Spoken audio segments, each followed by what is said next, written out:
Kabisa. Naona hata kopi usachukua. Ya baba.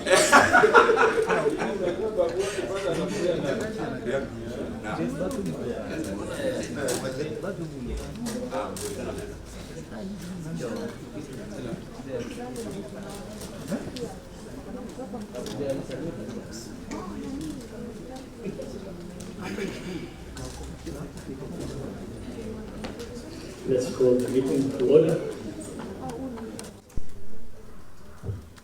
Our stakeholders in the House, the Honorable Ndindi Nyoro, welcome to the Finance and Public Debt Joint Sitting. So, for the record, let's start off with the introduction by the members, and I will ask the Honorable Paul to start off the introductions. Thank you, Chair. My name is Paul Kibichi-Biego, Member of Parliament, Chesumei in Nandi County, and I'm a member of the Finance and National Planning Committee. Thank you. Good afternoon, Chair. Dr. Rico John Amat, Member of Parliament for Turkana South, Turkana County, Member of Finance and National Planning Committee. Peter Kaluma, Oma Bay Town, Finance and National Planning Committee. Thank you, Chair. My name is Stefan Kirwa, Member of Parliament for SOP, and Member of Debt and Privatization Committee. Thank you. Thank you, Chair. I am Sinkuya George Irisa, MP Kajiado West Constituency. I'm a member for Finance and National Committee. Thank you. CPA Julius RUTO, Member of Parliament, Kases Constituency, and I sit in the Committee of Finance and National Planning. Joseph McLeod, Member of Parliament, Baringo North, and Member of Public Debt and Privatization Committee. Deputy Bonnie, Member of Parliament, Kitugoro, Member of Finance and National Planning Committee. Joseph Oyula, Member of Parliament for Kitula, Member of Finance and National Planning Committee. Irene Joki, MP Bahati, Vice Chair of Public Debt and Privatization Committee. Abdi Shurie, MP Balambala, Chair Public Debt and Privatization Committee. My good friend Honorable Ndindi Nyoro, I once again welcome you to the Finance and Public Debt Committee for your presentation on the Safaricom diversion by the national government. And we're here to hear your input on that matter. And I will hand over the floor to you, start off with introductions, then you can straight away get into the reason why we're here. So, Asante Sana, the floor is all yours.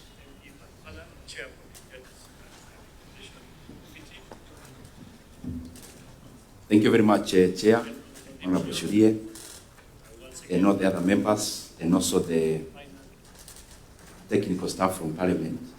Thank you very much for giving me this opportunity to come before this joint committee. And I am glad that I wrote to Parliament to appear here, not just as a member of Parliament, but also as a person who's been in the capital markets for a long time, because I started the issues about buying and selling of shares when I was in first year in campus. And therefore, in that capacity, I thought there is something I can render to my country insofar as this ongoing divestiture is ongoing, and especially for Kenya to get the right value for this transaction. From the onset, Chair, because I am, as you guided, I'm getting direct into the issues. For the record, Chair, my leaning economically is, I would say, center-right. And therefore, I am a proponent of privatization. When the government cedes as much as possible to the private sector, I am a proponent of a private sector-driven economy, so to say. But I am even more a proponent of the country, and especially our country, Kenya, getting the correct value for its assets. And the reason I'm here is basically for Kenya to get the right value of its assets. Honorable Chair, I have distributed some of the part of the memoranda, but you allow me not to follow each point so that we also have time to interact with members through in terms of questions. I framed my memorandum not in terms of only giving solutions, but also asking questions. Because I believe it is the mandate of all of us, including this joint committee, as the representatives of the people, of all the people who appeared before you, Chair. Only the members here are elected directly by the people of Kenya.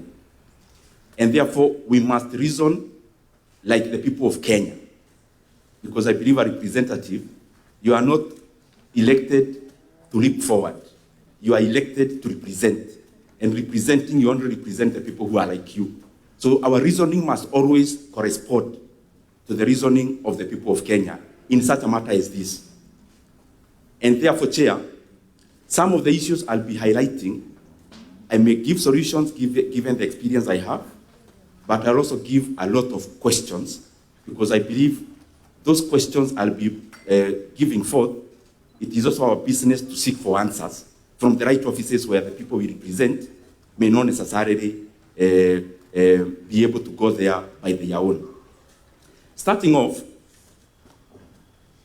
and I hope I'm clear on that, some will be questions, because I need answers also as a Kenyan, as a member of parliament, but also as a practitioner in the capital markets. But others, I'll also be proposing solutions. The answers meaning there are technical departments of government who should provide answers to those questions. So, Chairman,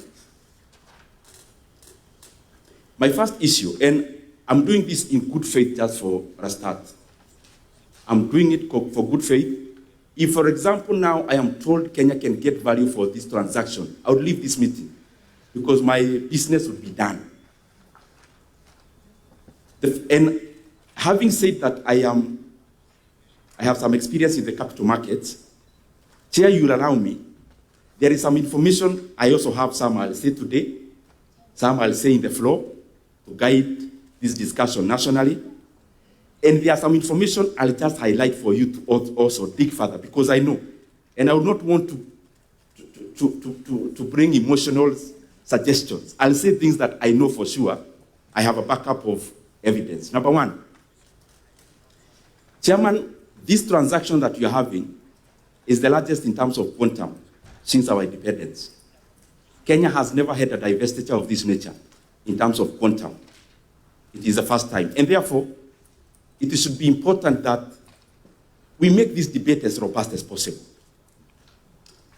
Before the National Treasury even brought the sessional paper, I would want to know, Chair, and it's not you to answer, I'm just asking so that the committee can continue also interrogating it, whether there was public participation done at the level of the National Treasury, and especially given the importance of this transaction.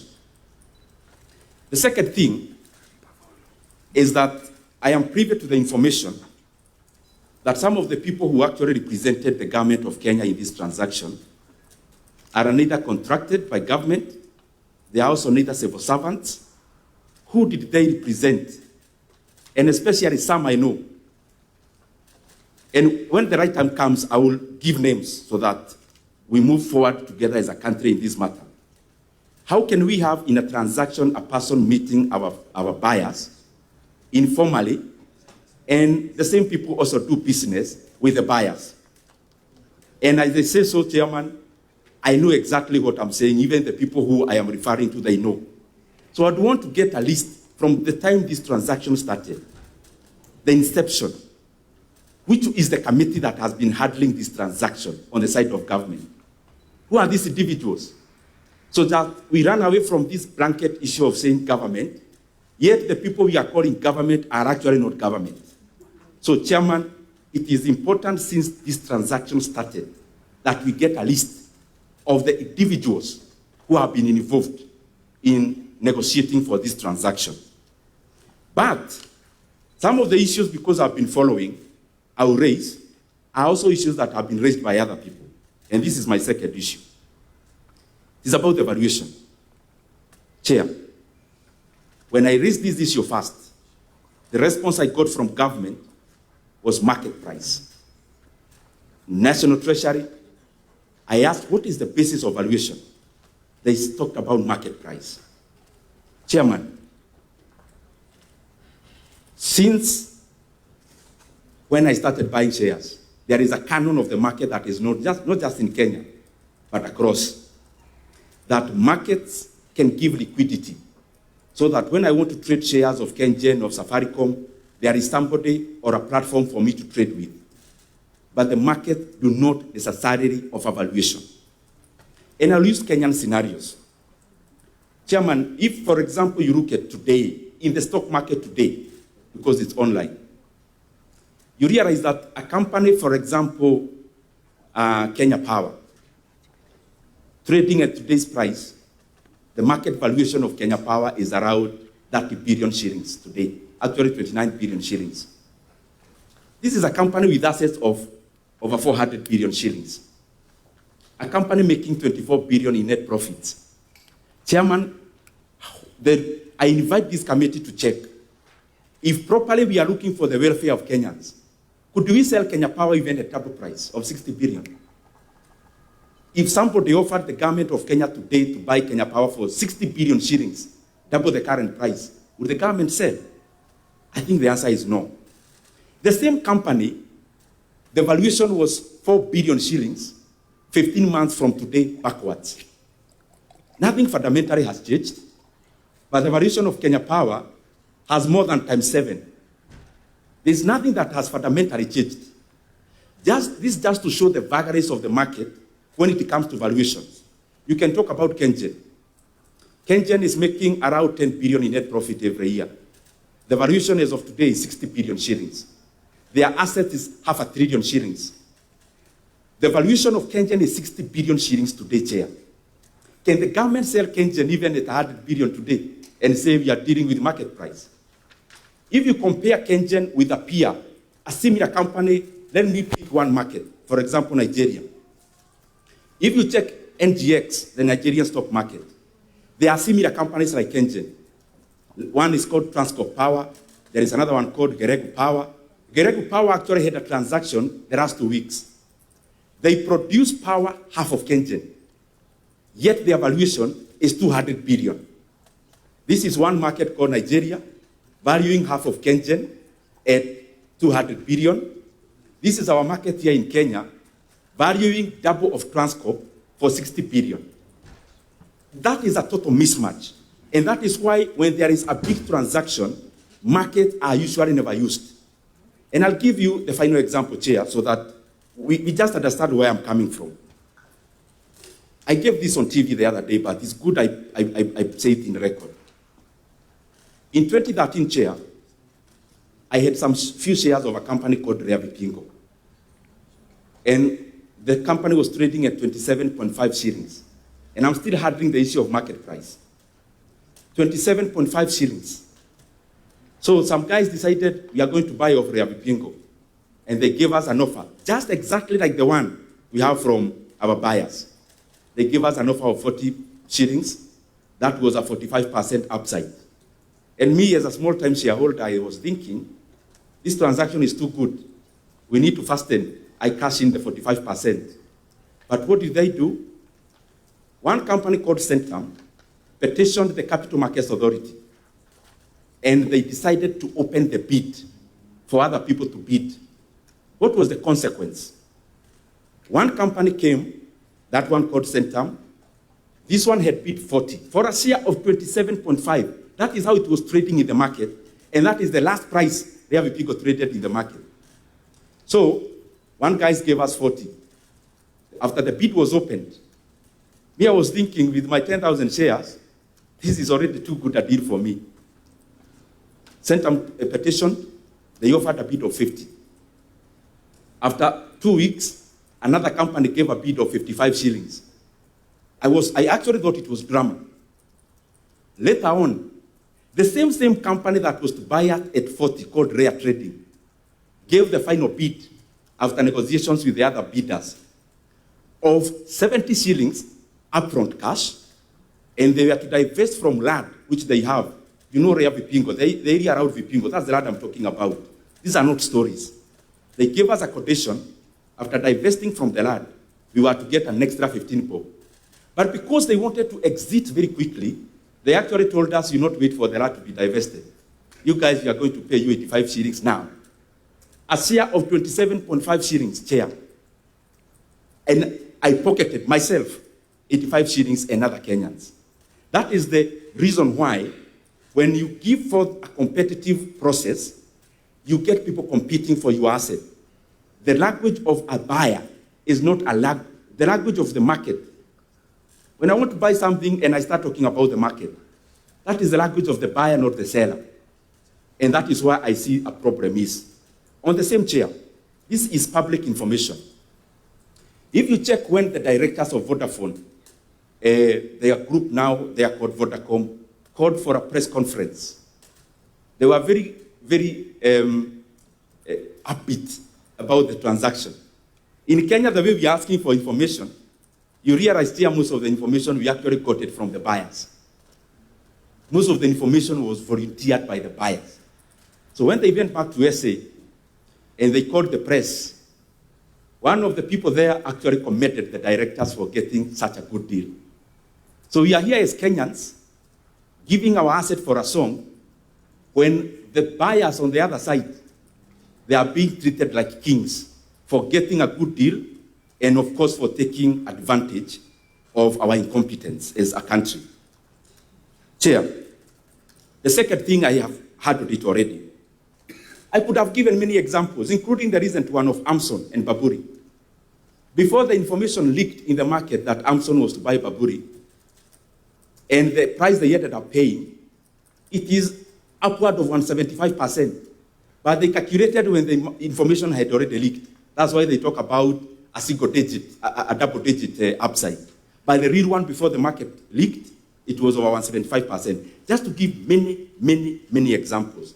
Even banks in Kenya are undervalued.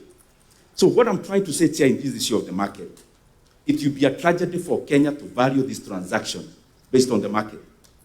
Because even private companies, take for example, banks. I want to give an example of a bank like KCB, where the government has a 19% stake. The current valuation of KCB is less than 230 billion shillings. It is around 0.7 to book value. Meaning, if you disburse KCB today, the money you would get, it is trading in the market at 75% of the value. Would we go to the market and say we are selling this company at market price really? Even I will give the final example of a company that has no government attachment. Take a company like Diamond Trust Bank, a company which is a bank with 100 billion shillings in shareholders' funds or co-capital. If you buy the share today in the market, it is trading at 32% of that value. Would you go to Happy Bank to tell them to sell you the share in the market price? Would they agree? It has never happened in the market and elsewhere. Currently in the US, there is an ongoing bid of a company called Warner Brothers Discovery, the owner of CNN. But they are not selling in the market. There is a bid, and the final bid is two companies, one called Paramount and Netflix. Then, this jargon about the market, a sophisticated market like the US is seeing the value of in competitive bidding in a private company. But here in Kenya, we have been cornered by our buyers, and we are now talking the language of market price. It will be wrong, and history will not judge us very well if you continue with this transaction with this kind of consideration. Second, I have already handled that process. Chair, 6 billion shares we are selling with our population. It means the government is selling my 100 shares as Ndindi Nyoro. If you divide the shares we are selling, Chair, and you give Kenyans their share, everyone in this hall, because we are all Kenyans, today will be allocated 100 shares. So we must look at it that way. So my 100 shares What is the process that has been taken for the buyer to be identified? What was the process? How did you one day wake up and decide we are going to sell to the current buyer? I will highlight just a few because I know there will be questions. Let me go to the next one. There is something in the market for any transaction to work.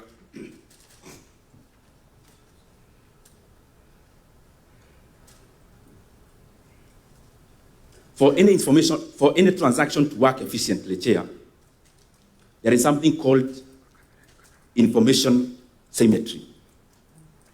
Now, we are selling our stake of 15% to a company who is already inside Safaricom, who are already having board members. So, definitely, they already have a step ahead of any other person who would think of buying our stake because of the information asymmetry. That is something else that we have to look at.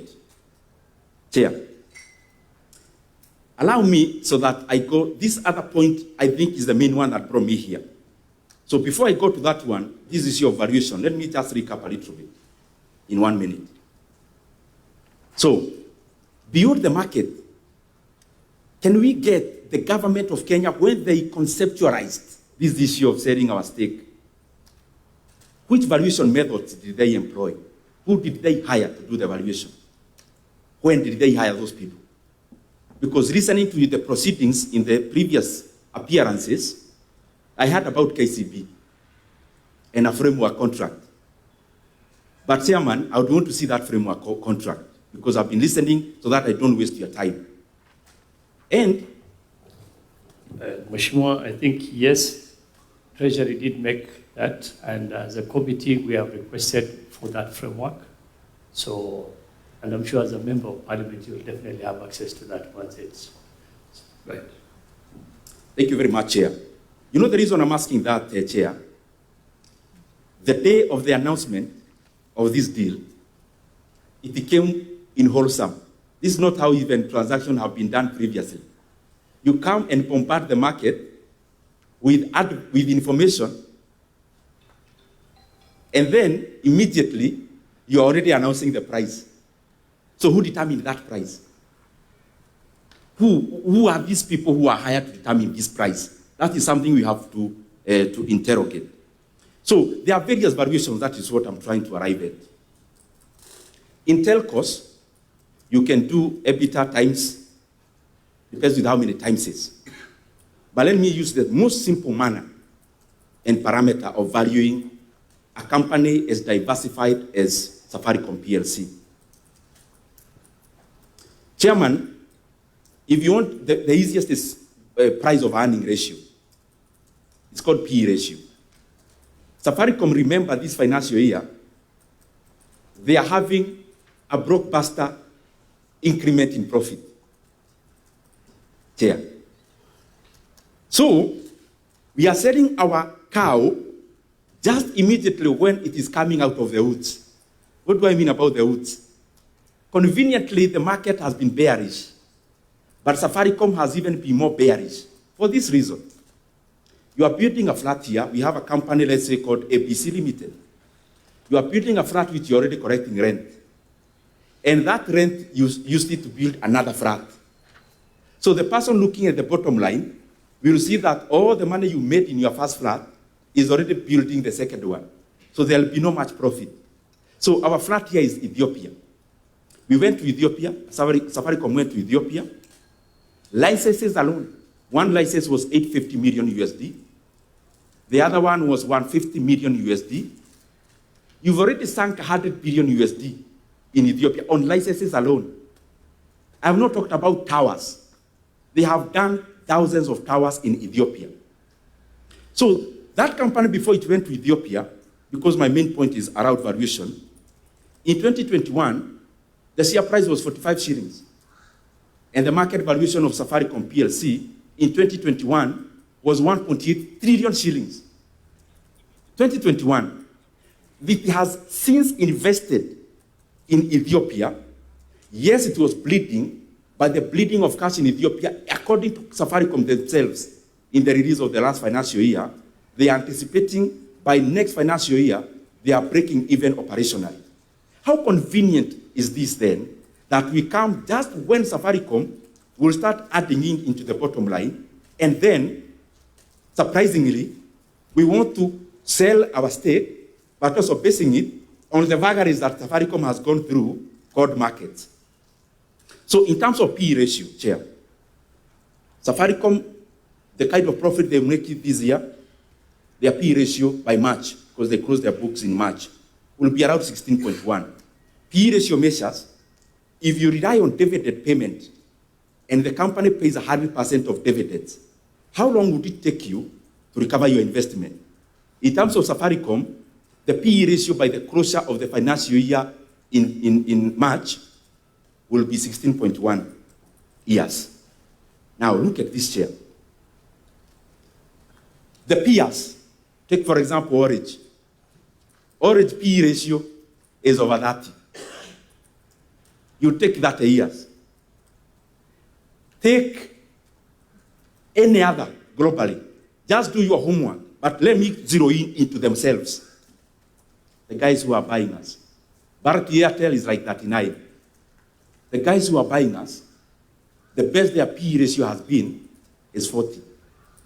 The best. The recent one is negative, because at the group level, they are making losses.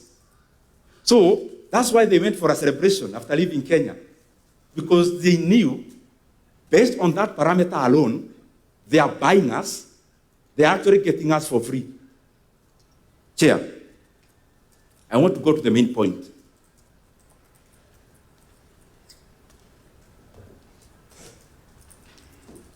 And Chairman, my pleading is this. If there is one point I would indulge the committee to just dig deeper, it is this one I'm giving. Chairman, in any transaction, Honorable Kaluma is a lawyer, I'm sure he knows. Any commercial lawyer knows. In any transaction, the detail is not even in the price. The detail is in something called quotation precedent. Quotations precedent. Quotations precedent is like I am buying a shamba.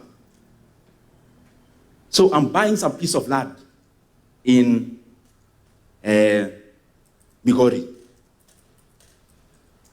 So when I'm buying this piece of land, part of the condition, let's say I'm buying it for 2 million shillings per acre. But the condition precedent, I'm told, we think there might be gold here. In case there is gold, the condition precedent we underwrite there, I will always have half of the revenue from that gold. Chairman, that supersedes even the consideration. I invite this committee because I know what I'm talking about is the fact. Kenya is losing over 100 billion Kenya shillings on quotation precedent alone. And the Communications Authority is the bigger conveyor of these quotations precedent. Licenses that were due last year, including the main licenses, which I have submitted in my memorandum. Like the network facilities, the one that deals with network facilities, which is Taiwan. Chairman, who authorized the Communications Authority to commit to give a discount to Safaricom in the renewal of 5 licenses, which some I have tabulated in my memorandum?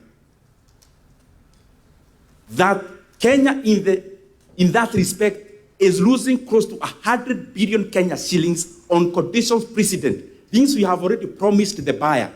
We have told them, you buy us out, you'll pay half the license fee.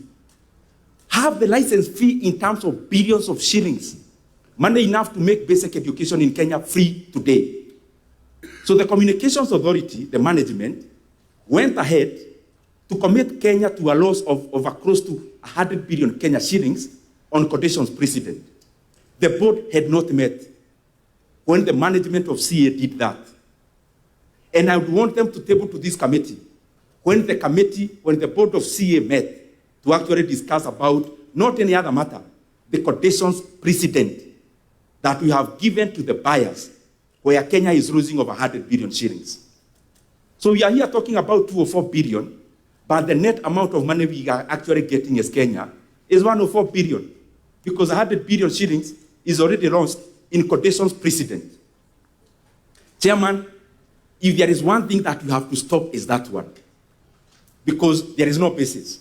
Secondly, licenses that were to be guaranteed or given for 15 years, all of a sudden, the Communications Authority gives an additional length of time of up to 25 years. Chairman, all of us here. Point of order, Chair. Yes, what's your point of order? Chair, would Honorable Ndindi refer us to the page of the presentation so that we know, because the presentation he's making is very important. On what page of I decided not to follow the memoranda page by page because I leave it for record, but the one I'm referring to is on page 4.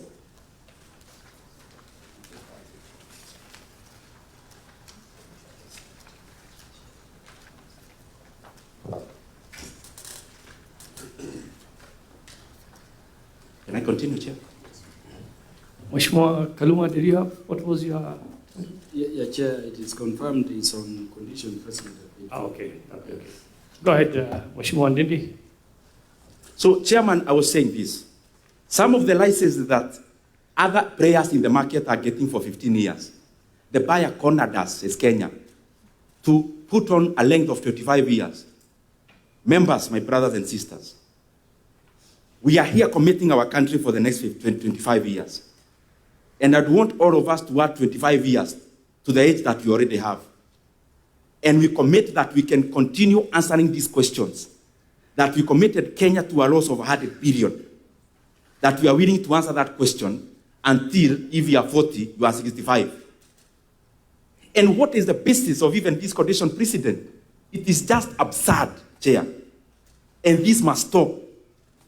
And some of these conversations that were done, that we take this discussion and this transaction so light that we were doing phone calls. Phone calls where Kenya is losing 100 billion shillings that make this letter to the... You know, when the transaction happened, Chair, it was a hurry because they thought this is the only person who can bail us out because we are nearing election, we need money. So that issue then... Yeah, we, point of... Yes, Mheshimiwa RUTO, what is your point of order? I wish Mheshimiwa, when he said doing phone calls is something of material, probably you would substantiate that like inform me. Thank you. Mheshimiwa Ndindi. Thank you very much, Chair. I think just for at the right time. No, I think at the right time, but for now, I think it's best to just withdraw that phone call so that we just make progress on the matter that we're here for. I can't withdraw, Chair, even if I'm to end my discussion here, because my presentation today, history will prove me right. I know, and I'll table at the right time. But you see, you've mentioned it in this committee, and once something is mentioned on this committee and the member has clearly asked for the substantiation, if you cannot provide that at the moment, it's best, as you said, when you have that opportunity to present it again, then you can come up with the substantiation. But for now, I'll kindly and respectfully ask you to withdraw so that we just... You're doing a very important presentation. Let's not lose that. The Honorable Ndindi Nyoro. Chairman, let me withdraw to postpone it to a later date. Thank you very much. Yes. Thank you. Go ahead, proceed. Chairman, have you looked at mobile termination rates? What conditions precedent did we give to the buyers? Conditions precedent, and as I'm repeating, is this, Chair. You want to sweeten the deal. In the markets, we say sweetening the deal. So that, okay, I'm selling this cow, but I'm also selling with the calf. You try to sweeten. So, the condition precedent we gave is actually bigger than what we are selling. So we lose money on one hand through CA. One, on licenses, 5 of them, over 100 billion shillings. Secondly, on this other side, Chair, we are here now pushing Kenyans into a corner through mobile termination rates. I know you'll do that homework. I'm almost finishing, Chair. Chairman, I'd want this committee to investigate further because the buyer we are having is not beyond reproach. If we are dealing with a buyer who is beyond reproach, the market would quiet and no one would have an issue. But then we are here dealing with a buyer who has already proven to the Kenyan people that they cannot be trusted, and especially with integrity.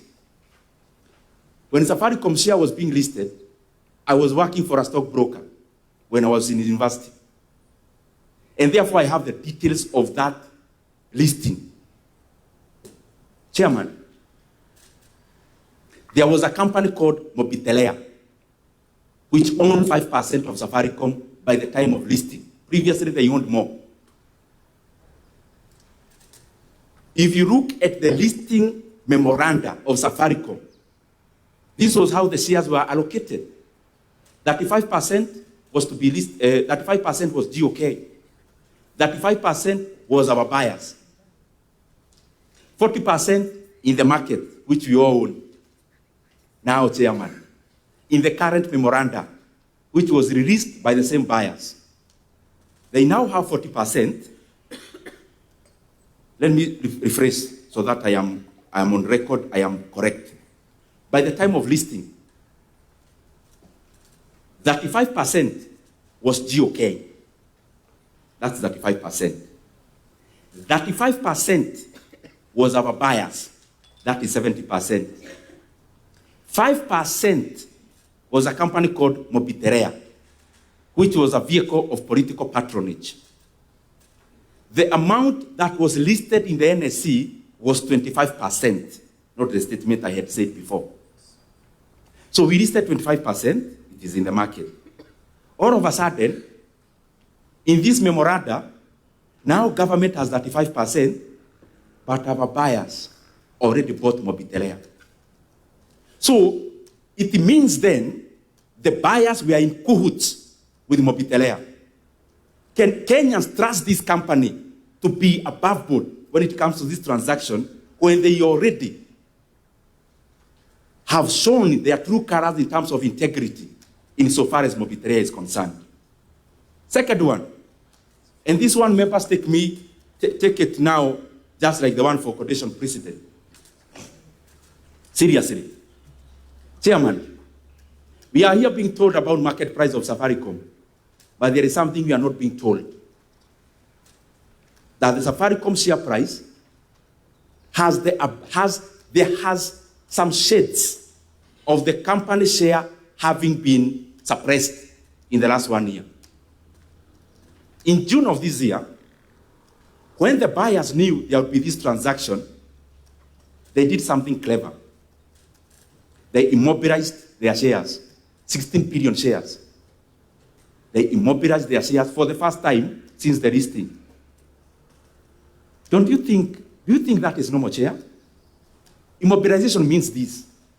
The shares were in certificate form, just like many other government stakes, they are not in the market.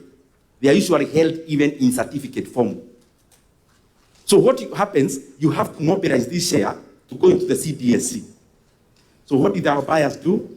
They immobilized 16 billion shares. What does that do? It sends signals to the market of an increase in supply of the same share. So what did the share do? Just exactly as the buyers intended. The share became suppressed. So as the market has been so bullish in Kenya, in other counters, Safaricom, bullish, but measured. Why? Because the market is already signaled that there is a 16 billion immobilized share by somebody who can sell today. Sell meaning they can supply to the market today afternoon. That CMA has to investigate whether there is even any share out of the 16 billion that has been offloaded out of the immobilized stake. Chair, as I go to the close, transaction. I had the National Treasury talks about KCB. This is how this market works, Chair. And I'm saying it in good faith and in humility. If you want to know, there is no other hand. One, and especially in the transaction cost, because it is abnormal. Transaction costs in the NSE, they are based on some parameters. And the more, the cheaper. If you buy 2 shares today worth 2,000 shillings, in percentage, you may end up paying a higher commission, but it's already capped at 2%. So you can't pay more than 2%. But what the brokers do, the more the weight of the transaction, the cheaper the commission. Now, when I heard that Kenya is paying a commission of an average of 1.5%, then I knew this is a red flag. You just need to do one thing as a committee. Tell KCB to do in writing whether they have something called a stockbroker's agent. That will cure that maneno.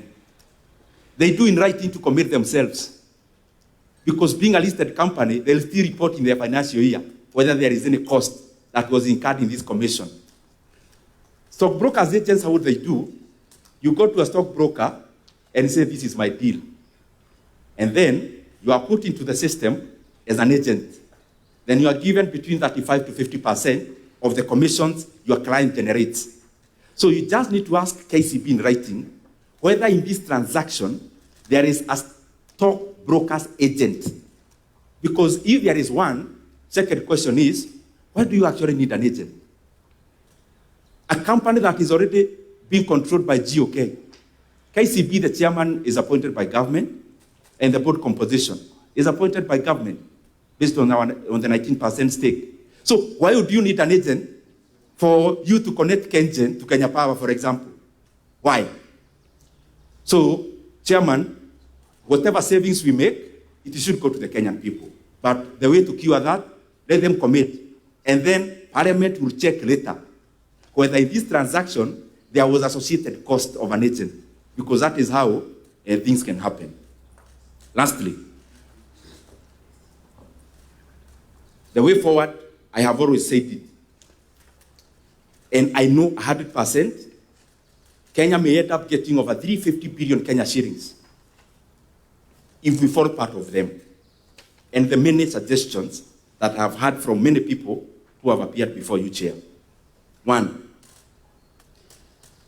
this issue of listing Safaricom came up even when I was in the corridors of power.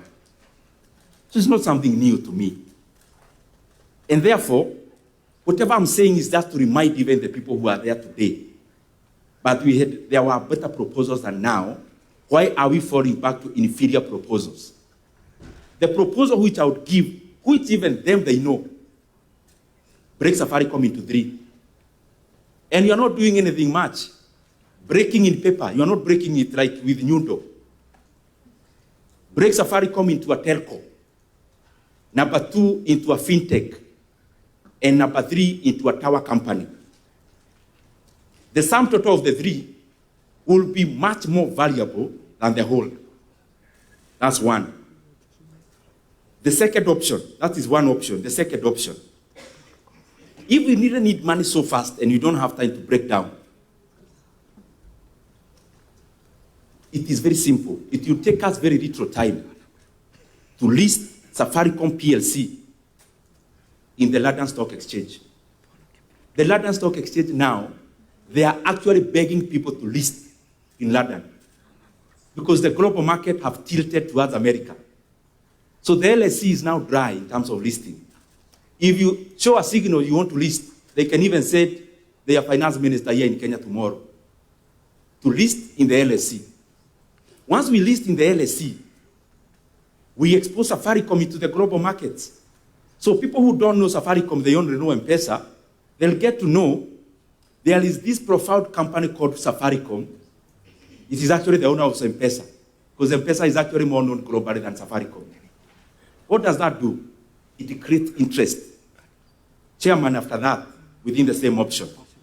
After listing the LSE, open bids, international bids, for only 2 months, Kenya will be surprised. that we will have people bidding even above the current consideration because of the other parameters that I gave. And I can bet to you, Chairman, and this issue is very weighty in my heart, is very heavy in my heart. The market already knew that Etisalat wanted to buy Vodacom. It was already known in the market. And therefore, I will not be surprised if our buyers today, next month, they are on sale. Why can't Kenya be patient for 2 months? We go directly to the main buyer and we get the right valuation. When we open an international bid, I can guarantee you we'll have the same buyers bidding at a higher price. We'll have Orit bidding at a higher price. You'll have Etisalat themselves bidding.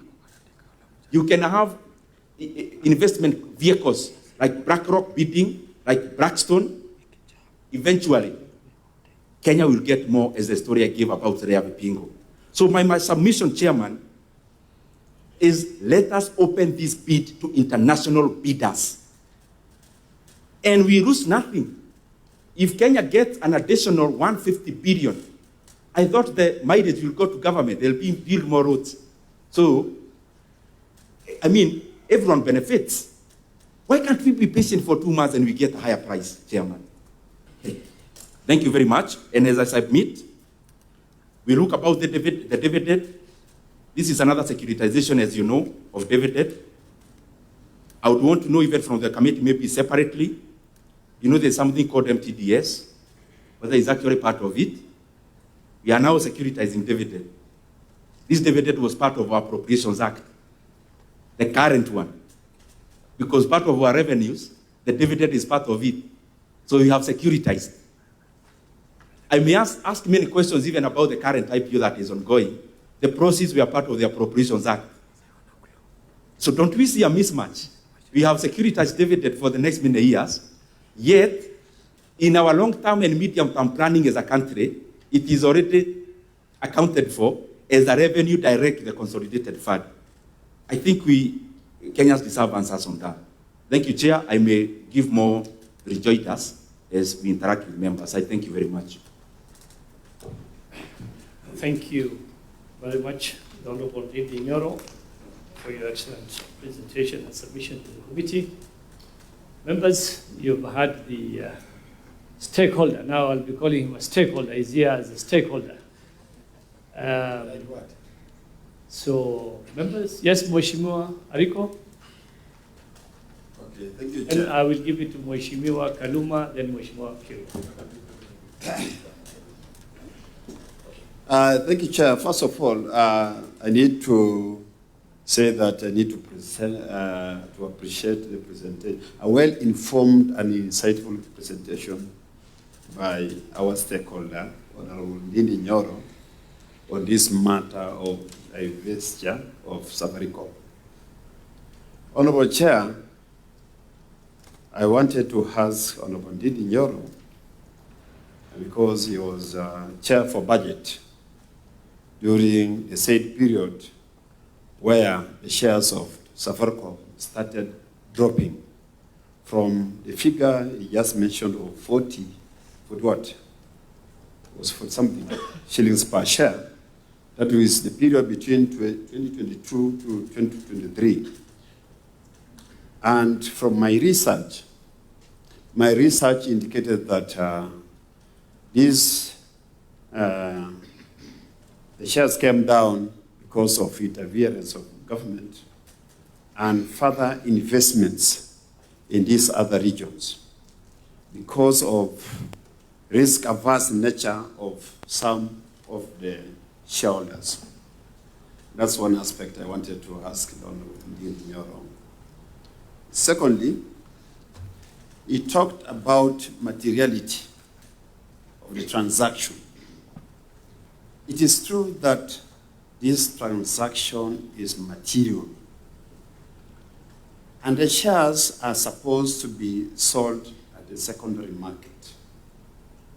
And we are informed even these other shareholders were not aware or were not informed of this particular transaction. What is the practice when there is such material transaction by one of the shareholders? I thought this matter must have been brought in a special AGM meeting or annual general meeting. Was there such a meeting that was held? Because I'm well informed that he's one of the shareholders in this particular institution. On the issue of the representative, of government representative in this transaction,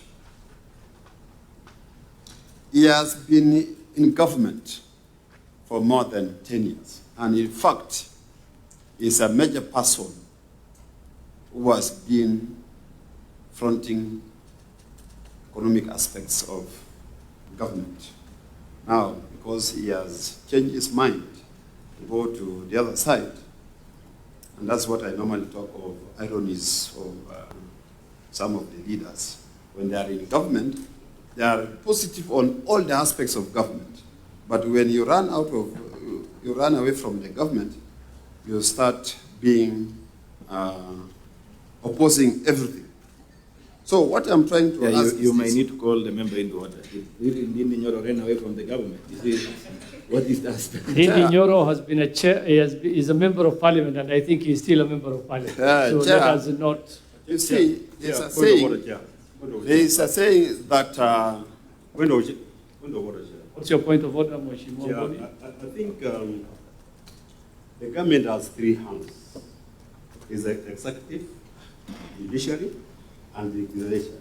So Ndindi Nyoro, Honorable Ndindi Nyoro, being a member of parliament, is part and parcel of the government. Thank you very much. Thank you, Honorable Chairman, they also. I know what. Let's allow the Honorable Ariko to continue with his points kindly. Chair, What's your point of order, there's a Mheshimiwa? mindset saying, Mheshimiwa Ariko, there's a point of order. What's your point of order, Mheshimiwa? Chairman, I want you to provide guidance so that we don't degenerate from the main business of why we are here to politics of government and not government. This is a serious business for all Kenyans who are taxpayers. I think, as Mheshimiwa Chair, Makapa suggested, can we kindly... history provides us insight into Yes, what we are but- discussing. Yes. What we are discussing. There is a mindset saying that a jealous family member is more dangerous than a hateful enemy.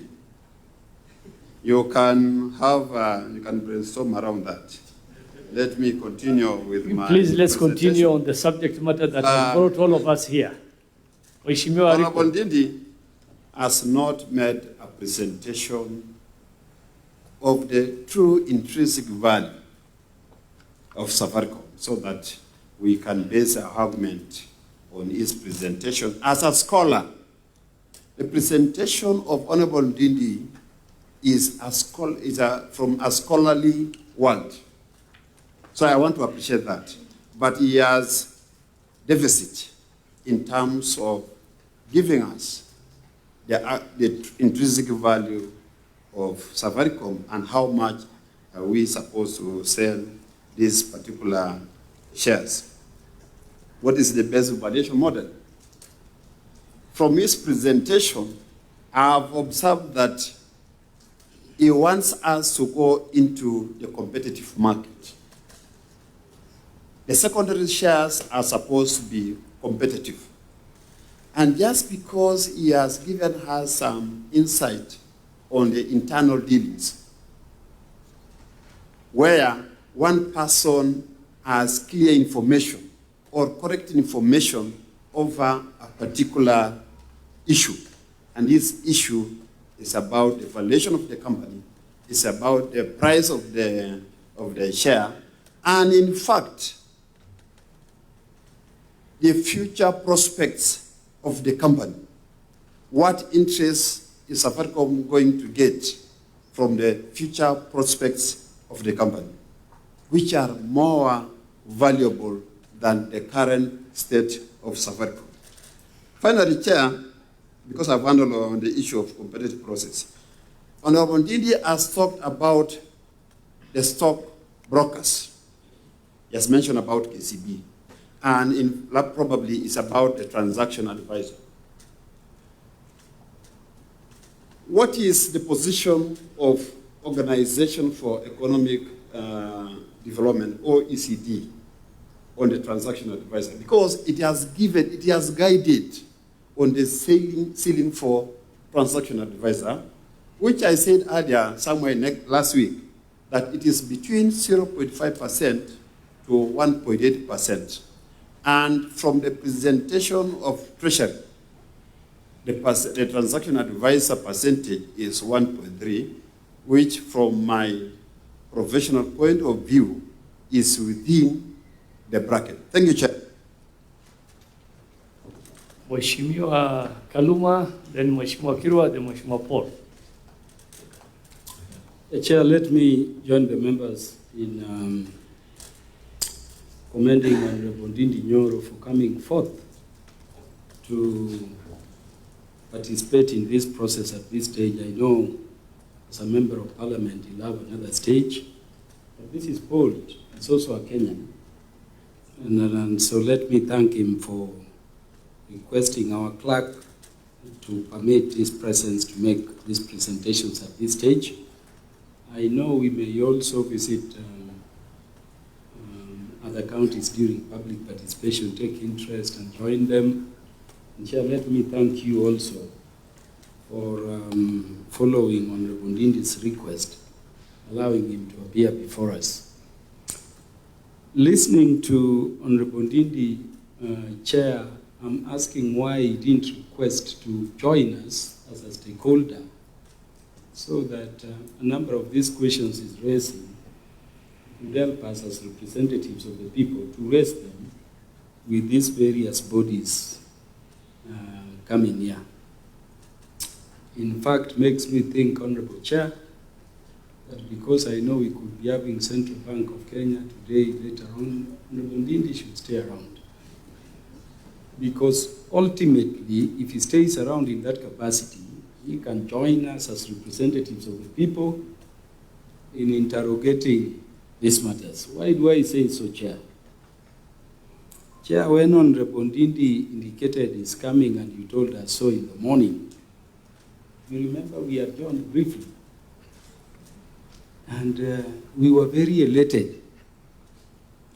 We thought there is a smoking gun.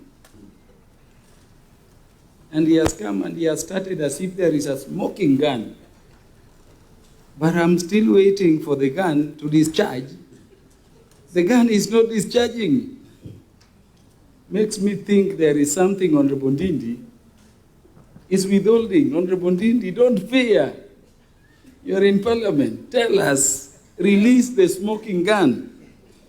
You see, Honorable Chair, Honorable Ndindi started by saying there is an issue with valuation. And he said, I know, to use my own words, some conspiracies, and I'm going to give details of people. Do we go in camera, you give us these details?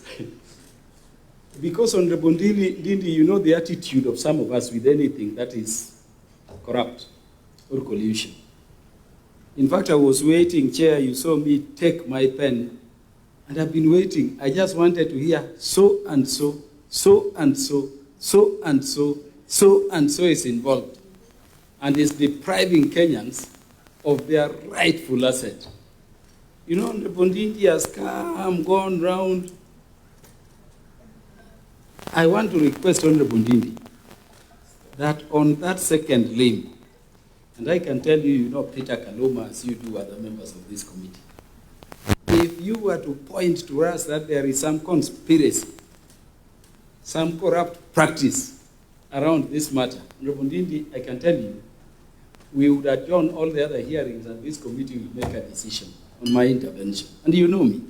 So I would still request and ask very humbly, my brother, having come forth, the generalities you have spoken here, you could speak on the floor.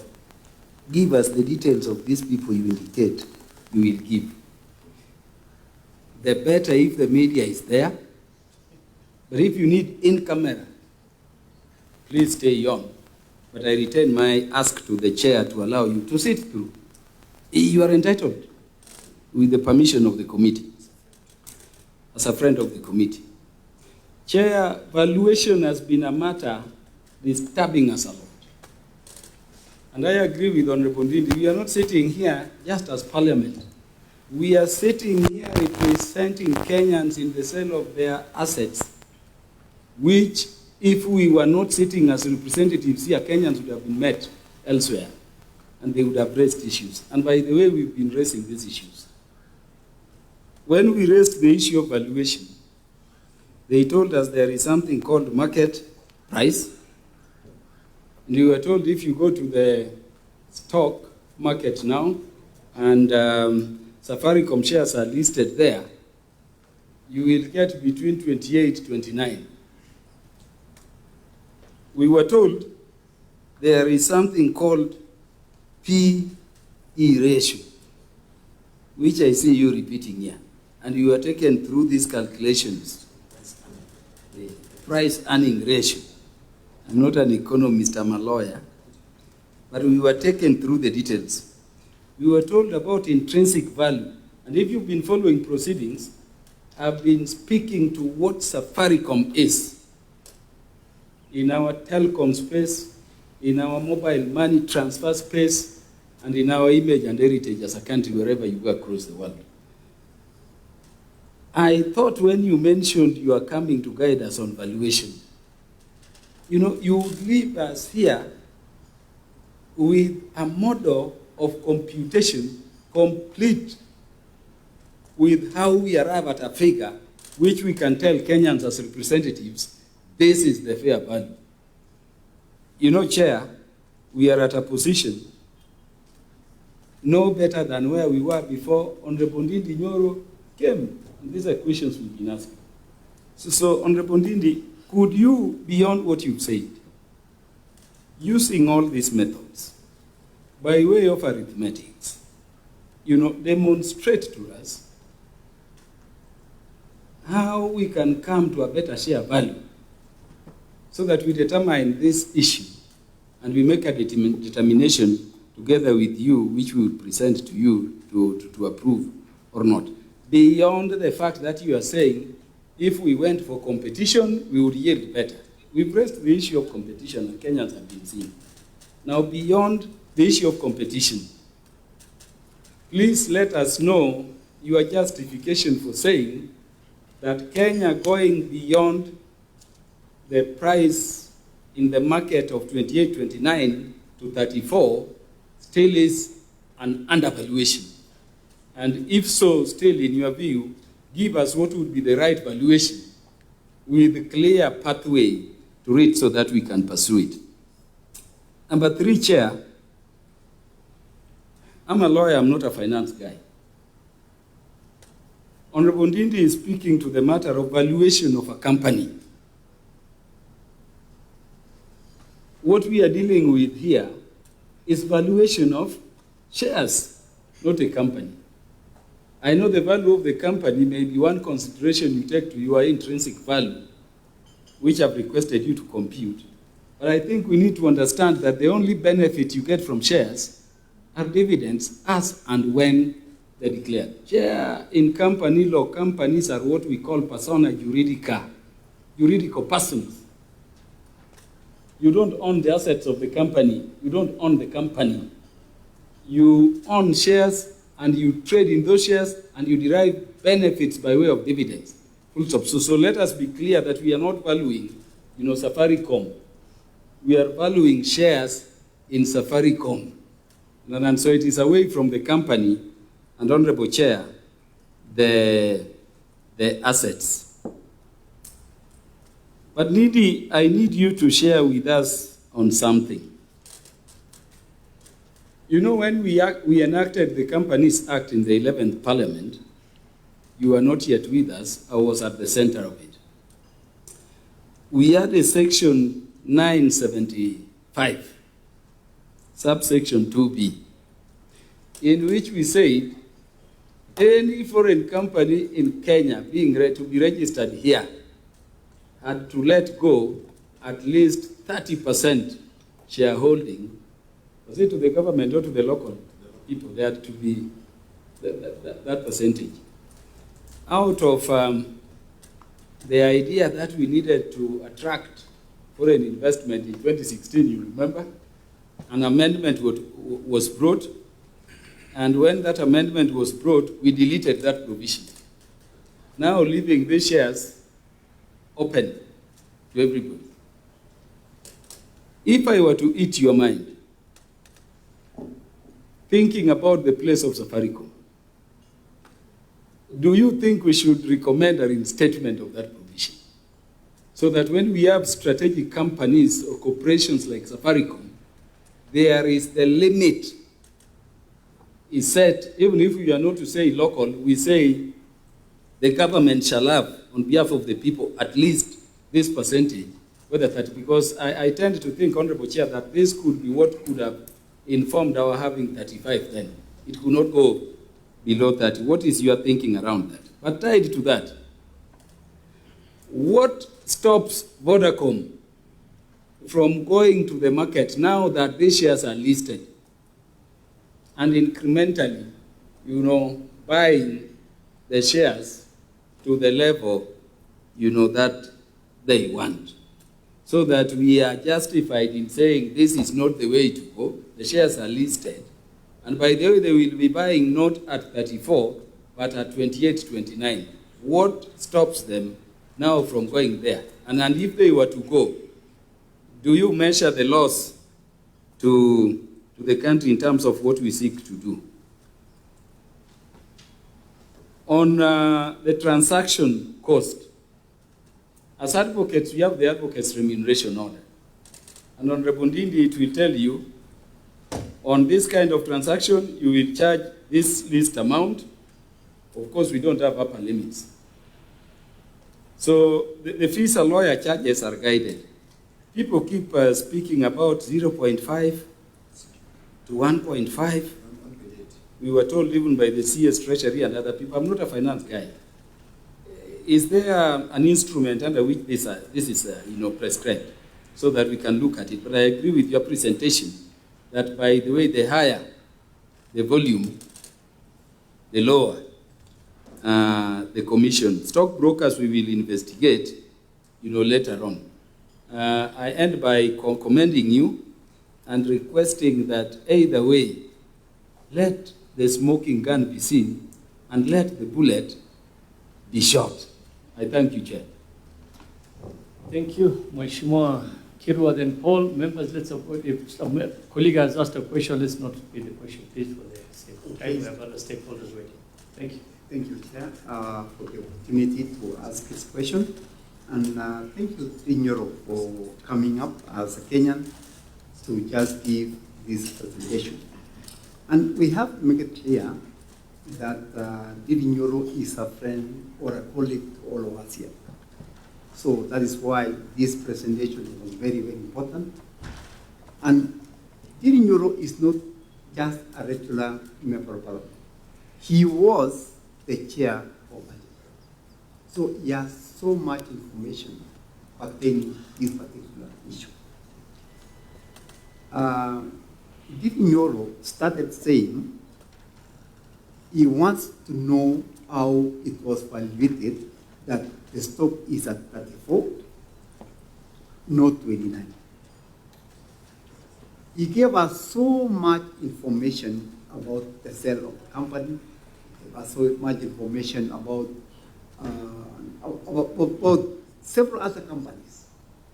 My question to Ndindi, because the CEO of Safaricom sat right there where you are. The CS of Treasury sat right there where you are. They made a specific presentation like what you have done. We asked them questions, the same questions that we're asking you, and they gave us answers. They were very clear on how they went about valuation. Safaricom told us they cannot interfere when a seller and a buyer is present when it comes to stocks.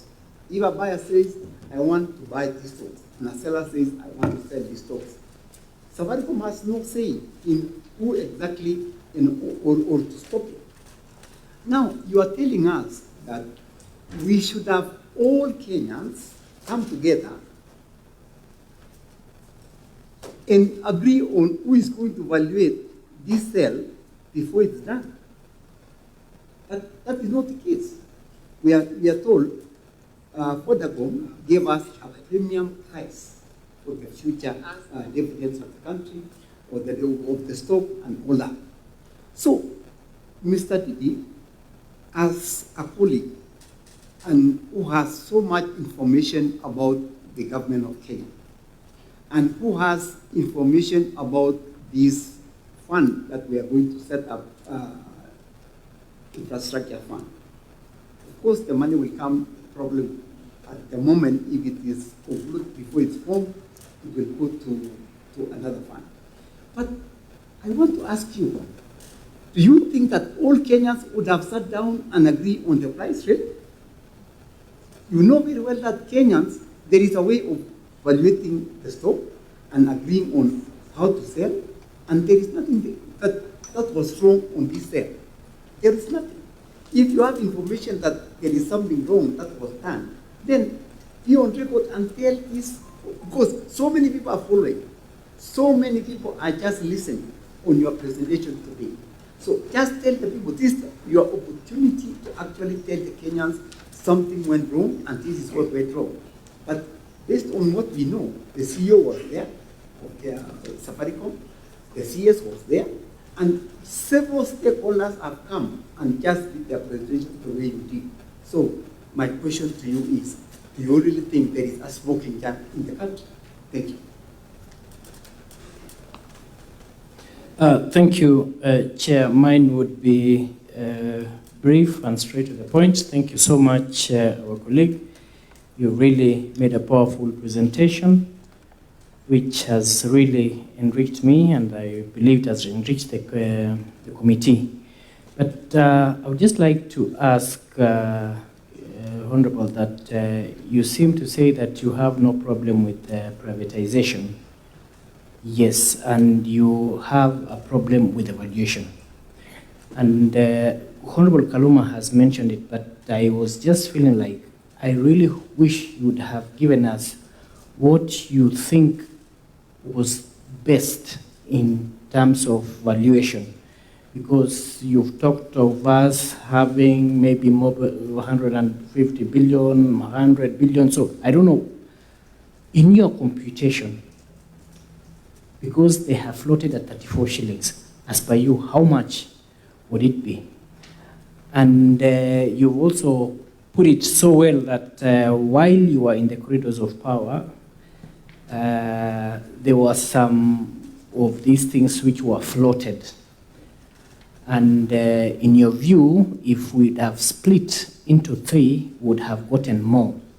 So as at that time, are you able to give us the figures that, as at that time, because you said there were even more, how much are you looking at? And what exactly happened as at that time? What hindered the sale as at that time that probably now is okay? So thank you. I think that is my main concern. Thank you, Mheshimiwa Manduku. Thank you, Chairman, and thank you, The members kindly want to, if we can get straight to the question so that because of Honorable time, Ndindi Nyoro, for your insightful presentation. I think I'll be straight to the point and I'll not repeat what has been asked. First, I happen to be an architect and we have our scale of fees. 525 prescribes the minimum payable to architects. To the best of your knowledge or recollection, is there a minimum payable to stockbrokers by law so that we can deal with this matter conclusively? Number two, on the split of Safaricom, this discussion was mentioned by CS for National Treasury, and he argued that if you split it into 3 entities, then you lose the leverage. You increase costs by having distinct entities. But I also know from my own research and experience world over, where we've had a split of giant telcos, the residue entities have not done very well. And I'll give you an example. We had General Electric splitting into, I think, aviation, medical, and energy. The aviation sector never picked up. We had Johnson & Johnson splitting into pharma and medical. We have had HP splitting. We've had, I think, Toshiba and other companies in the world. So, given that Safaricom is dominant, don't you think that splitting it into distinct entities then will create avenues for other competitors to cannibalize the small entities? Secondly, how efficient will splitting be given that they all rely on the same infrastructure, network infrastructure? And then how will we have to deal with that then, given that we will have shareholding in the 3 entities? Will the shareholding be evenly spread out, or will we opt to hold one entity and release the others as a government? I think that needs to come out here. It's it. The third question, and I think you brought a very important dimension here, on cross-listing. What has been the hindrance that all along a very successful company that, like Safaricom, has not cross-listed in other countries?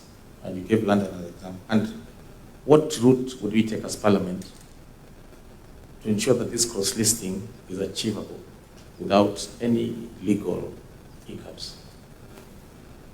My last question, what is your experience and what is your comment on double layering, where we have Vodacom owning Vodafone and then Vodafone owning part of Safaricom? Don't you think it would have been easier if we eliminated this layering, multiple layering? Because someone came here and insinuated that this layering could be suspect. Thank you, Chairman. Members, let us allow the Honorable Ndindi to, there were so many questions from the members to respond, then we'll do another second round. So yeah, but let him respond, and then we'll give the remaining members the other option. So go ahead, Mheshimiwa Ndindi. Thank you very much, Chair. With your permission, I have all the time when your time permits, but I'll be brief so that we also give other members an opportunity to also interact on this matter. Honorable Ariko, you asked me the questions, but I'll be brief in response so that I know you have afternoon sessions. You talked about when I was in budget chair and what I did for Safaricom share price. And I don't even know what to answer you. Because what does a budget chairman in Kenya has to do with the market prices of shares? There's nothing I do. I'm a market taker, just like any other Kenyan. And on that matter, respectively, Honorable Ariko, you are my brother. This issue came up when I was there, and I gave my voice. And my voice is as I have given the committee, because there's nothing to hide. The beauty about this conversation is that even the people who have appeared before you here, the technocrats from the National Treasury, they know the things I'm saying here are the correct ones. That was what they were also saying themselves. But because of the urgency of voting to sell this share now and not tomorrow, that is my answer, what I think has changed. Then you asked about the valuation of, in terms of KCB being the transaction advisor. And I agree with you about there is the base price and there is the upper limit. In fact, you can change nothing. You know, in a business transaction, if Honorable Maduku is an architect and he wants to do his work for me for free, That is his business to do that. My business as a Kenyan is to look at where we are approaching the ceiling, not the floor. The ceiling is more important to me because that is where you put in the other costs in quote. And in this matter, Honorable Aliko, through the chair, I only have one direct thing that you need to do to safeguard the Kenyan interests. Even if KCB gets 3 billion, it is okay. Just do one thing. Ask them, do you have a stockbroker's agent? And they do it in writing. Why am I saying so? That is how deals are cut. And we are here to protect public resources so that instead of the deals being cut to go outside of the public purse, this money to be directed into building roads and other things. So if this committee gets that comfort in writing, then we will have a follow-up document that if KCB ever pays anyone in the name of being an agency, then this house will ask them, an agency for what? Do you need an agency to go to KCB to introduce a Safaricom stake, where the chairman is already a representation of government? That is my take on Abu Aliko. Point of order, Chair. Safaricom is a business entity.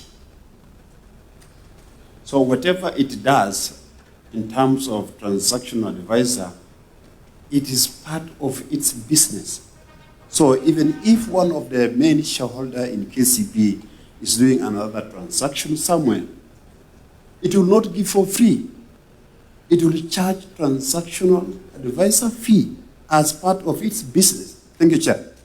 Honorable Aliko, we need a whole day. Point of order.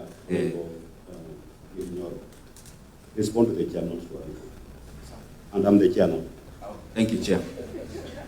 Chair, because I'm answering Honorable Aliko, just to put it in perspective, through the chair, I'm answering Honorable Aliko's question.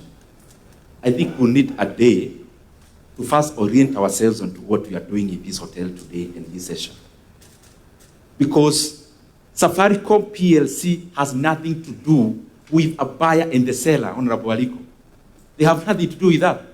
And I thought the CEO was here yesterday, and he said it in the language we cannot understand. Safaricom has nothing to do with the transaction between the government of Kenya and our buyers. And therefore, they have no business to appoint a TA, a transaction advisor. It is only the National Treasury who actually brought up the issue of KCB, not Safaricom. And therefore, I'm not talking about Safaricom. I'm talking about the National Treasury because they should be answerable to us as Kenyans. So my question is simple, and I gave my proposal. There are some things you can achieve by just doing one thing.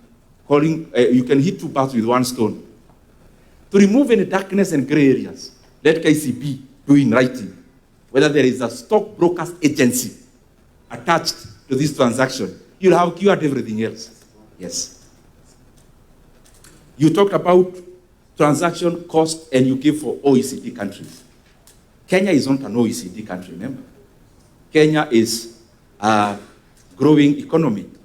So it's the right parameter for the wrong jurisdiction. Some are repeating themselves, but you also talked about shares came down after government invested in Ethiopia. Precisely. The shares of Safaricom were trading at 45 shillings around 2021.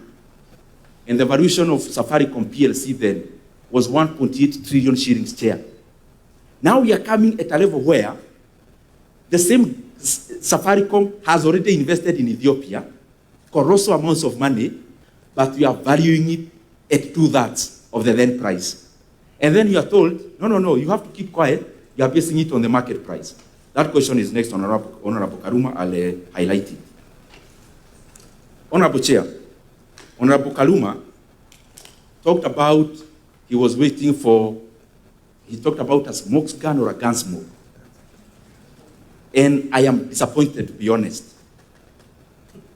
that a country losing 100 billion shillings is nothing important to any Kenyan. I am disappointed about that. The condition precedent alone, which I gave here, Kenya is losing 100 billion. Chair, point of order, please. Honorable Ndindi Nyoro. Yesterday we had civil society. in fact, they are even more concerned than you are. In fact, they were saying that we should not even be here, if I recall what they said. So, as a point of information, many other Kenyans are as concerned, if not more, than you are. So I think, take it easy. It's in good faith, the Honorable Maduku, through the chair. What I'm saying is, the question was directed to me. The tone that you are using, Honorable Ndindi Nyoro, through the chair, is what is taking that, like, there's nobody caring. You know, this is a committee of parliament, and you are a member of parliament, you understand. We are listening, and then thereafter, this committee will retreat and make a judgment on the reports, including what you are going to do. Through the chair, Honorable RUTO, you know, I give my presentation, and I pinpointed direct specific areas. Then if you come to me and tell me, stop talking now, it means you are choosing what to listen to. And I don't think that is fair, because I gave correct figures, what we are losing, the parameters we may do for valuation. How do you be waiting for me to give a smoke's gun? Mheshimiwa Ndindi, yes. I think let's make progress. What he was expecting, you did say maybe you'll mention names and all that. That's what we more or less refer to. But the figures you gave, I think, is also in there. So that's perfectly in order. Thank you. Let me not even, Chairman, I'll not go to that so that we don't, thank you so much. We don't degenerate. But with humility, what I presented, I feel is very important, because we are losing so much money. There is no doubt it's very important. That's why we're all here, and I'm sure you took your time to research, do all the works that need for you to appear before this committee, and even giving your time to come and give your views to this committee, I think is a huge sacrifice for a member of parliament. So no doubt that you put in a lot into this. And that's why we want to hear you, and we don't want to digress so that we lose the main reason that you're here for. Thank you. Thank you, Chair, and I'll not go to anything that would harm the ambience of this meeting. In terms of valuation, Honorable Karuma, through the chair, was more about valuation, and he asked whether I can come up with a specific figure. It is possible, yes, but this is the point. You still be subjective. You get what I mean? My question is not about whether I have a figure or the other person has. My question is about the process of getting into that figure. The figure that we are giving, by all contexts, even the other shareholders who appeared, we cannot agree it is grossly undervalued based on the presentation that you had and the valuation parameters that has been put forth. And again, there is one way we can strike that. And I like Honorable Karuma, Honorable Chair. He was telling me, tell us how to do it, but don't mention. In fact, I wrote it. How can we come up with a valuation, the right valuation, but he also put a rejoinder, but don't tell us about competitive bidding. It's like saying, please tell me how I can cure malaria, but don't talk about malaria queen. I don't know what to say on that, because I think the best way to realize this value is to subject this transaction into global competition. When you have people bidding, and I give examples which I don't want to go into, of rare bingo, where I didn't read, I was a participant. A share that was 27.5, just like the current valuation of Safaricom by the time of announcement. But we ended up pocketing 85 shillings. Why? As I answer that question about Honorable Karuma. You know, I was listening also to the National Treasury and other people talking about market. Vodafone can buy from the market. It is fine. Why can't they go and buy? I also threw the same question. It is for one answer. When you are dealing with a block sale, you input a huge premium based on availability. Today, if I wanted to buy Safaricom shares, only 2% of Safaricom, I will not get in this market. So you have to do it an off-the-market transaction. And the more the reason when it is an off-the-market transaction, it comes with a huge premium. It's not Safaricom that is first to do that. The last 1 year, we have had Baburi being bought by Amazon. If you look at the price 1 year prior to the day of, exactly 1 year prior to the day of transaction, Amazon paid 175% upside. But those giving examples are talking about 6 months for convenience. because the market already knew there was a transaction and the share had already started to respond. I talked about Rea Vipingo. I can talk about Kenokobi. Kenokobi also was listed and also had a block sale. Block sales across, that is what happens. And now what you do in the block sale, you go outside the market. You know, the market is already an auction for small-time shareholders like me and you, where we go buy 100 shares today, 200 shares today. The market provides liquidity. When I need to pay school fees, I go and sell the shares. And therefore, the market, what it does, it assigns the value for the retail shareholders market. However, when you are doing a block sale outside of the market, and Safaricom, I'm repeating, is not the first one, they generate humongous premiums. And, Chairman, this is my question. If there is nothing to hide, if we are above board, why can't we just, we will not even spend money to advertise. We'll just signal to the market. Safaricom is on sale. We open bids for only 2 months. I can guarantee you, Chairman, that 2 or 4 billion will get even an upside of 350 billion for the same stake. And I'm basing on the P ratios that I gave of different telcos and different companies of that nature. Now, as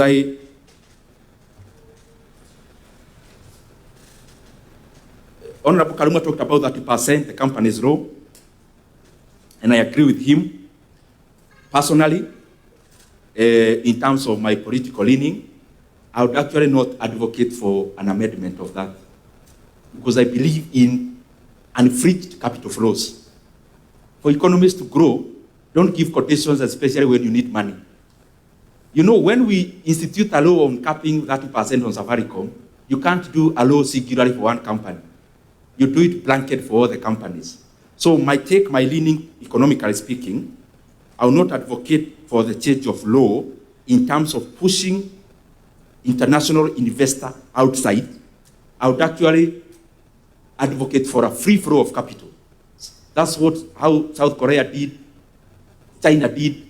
Some of the brands we talk about, including China, all of them, Alibaba, that was American money, BYD, that was Berkshire Hathaway's money at some point.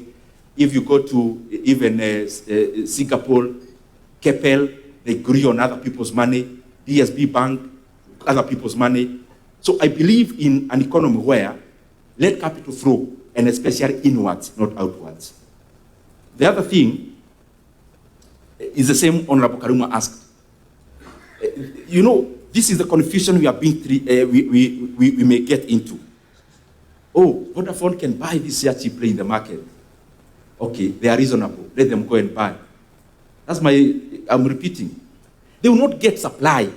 There is only 25% stake listed for Safaricom. Some are already held by institutional shareholders who are not selling because they know the price is not the current one. They know the market does not represent the valuation.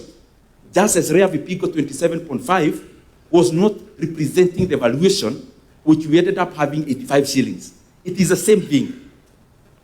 Honorable Kirwa, thank you very much for the compliments. And I'm always very, very happy to see you, Honorable Kirwa. Very happy, and especially given the challenges that have been there. Seeing you healthy and good, we are all very happy for that. Again, many things are rotating around valuation.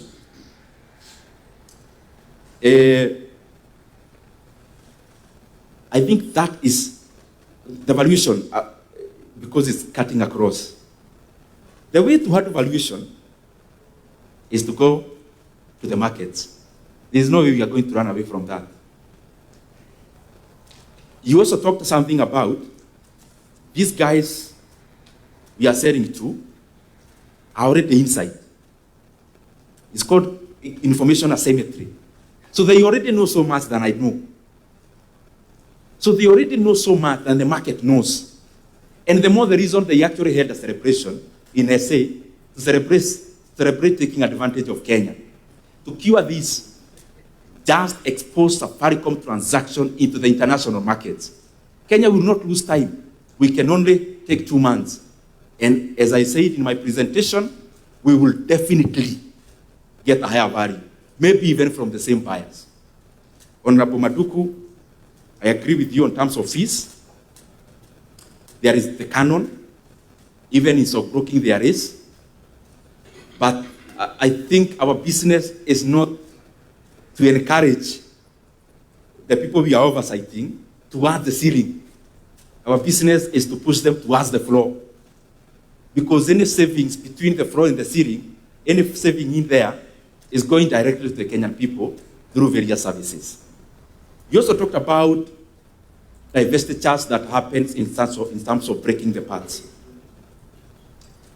Unfortunately, the companies you gave, none is in the business like the one, none is close to Safaricom in the business they are in. But breaking down happens in two levels.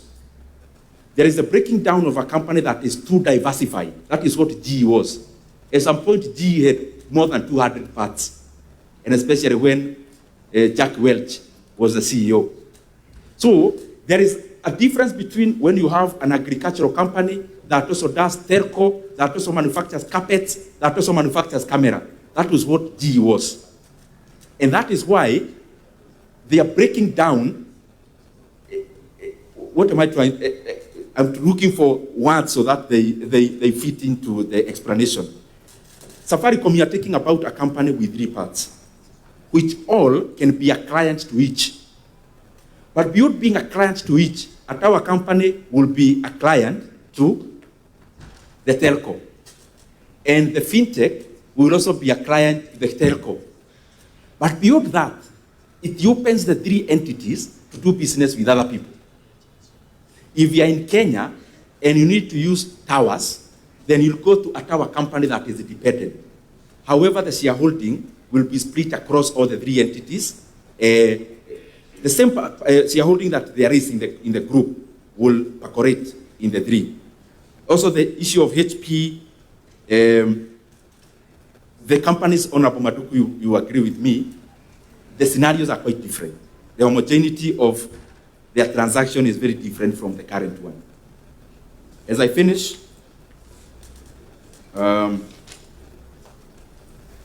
cross-listing, I agree, especially regionally. Cross-listings that are happening is cross-listing towards Kenya, not without Kenya.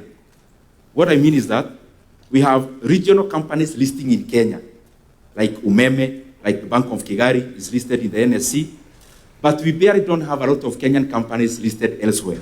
However, as you rightly put it, cross-listing is very important also for capital flow. Let me use an example.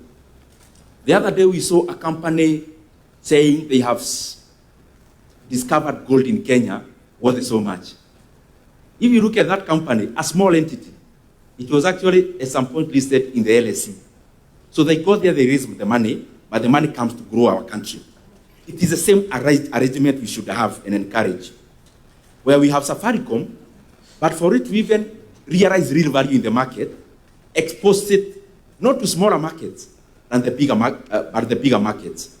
In terms of Africa, our Kenyan companies, including Safaricom, should be looking into cross-listing in JSE, and then go beyond Africa, LSE, you can go to NASDAQ, you can go to NYSE, and the rest. And I agree with you, there is so much value to derive from there. Double layering, as you say, I think the answer is, why do it? If you own this hotel, why do you need a layer of 8 companies? This owning this and the other owning the other. Why would you do all that much work if you are above board? Thank you, Mheshimiwa Ndindi. Now we'll give Mheshimiwa Mboni, Mheshimiwa Makilap. Yeah, thank you. Thank you very much, Chairman. And thank you, Honorable Ndindi Nyoro. I think you have given us a lot of insights, and to be very sincere, we need to call some of these institutions so that they can clarify some of the issues we are raising, and which some of us have been concerned. According to you, we are losing 100 billion from this transaction. And based on that, that means the valuation of these Safaricom is 2 trillion based on 50% share. And therefore, really, you have not really given us the method of valuation which is bringing you to 300 billion. Because you can either use a market valuation or asset valuation of the company. Because, for example, this hotel, the value of this hotel may be 2 billion, for example. But in terms of financial value and whatever it's making, it may be lower than that. So I think it's important to give us the method which you are using. Secondly, I don't think we are losing through this transaction the way you are putting it, because there was a discount which was given by Communication Authority on the licenses, and therefore we lost 100 billion. And the way you are putting it is like all these ones was geared towards selling Safaricom, and therefore we also lost 100 billion. So we are talking about 200 billion, which we have lost through all this process. So maybe you need to clarify that.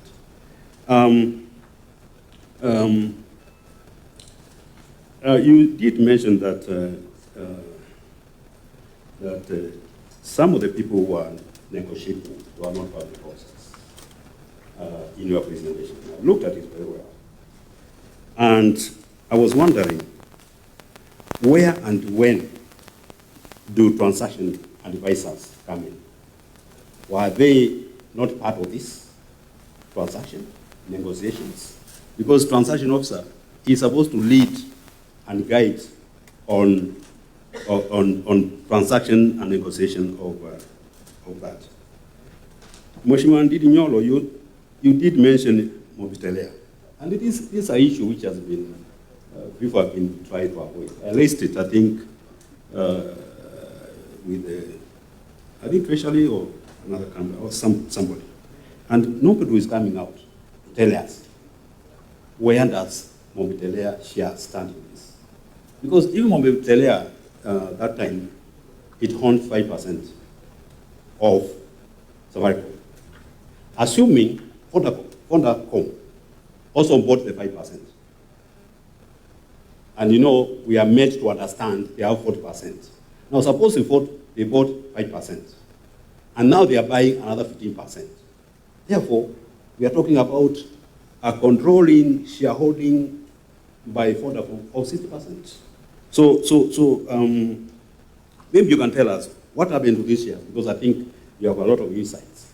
And who bought the 5% from Australia, so that at least you can be able to make some of these decisions as a committee. Otherwise, I'm very happy about this presentation, and it has given me a lot of insights on this committee.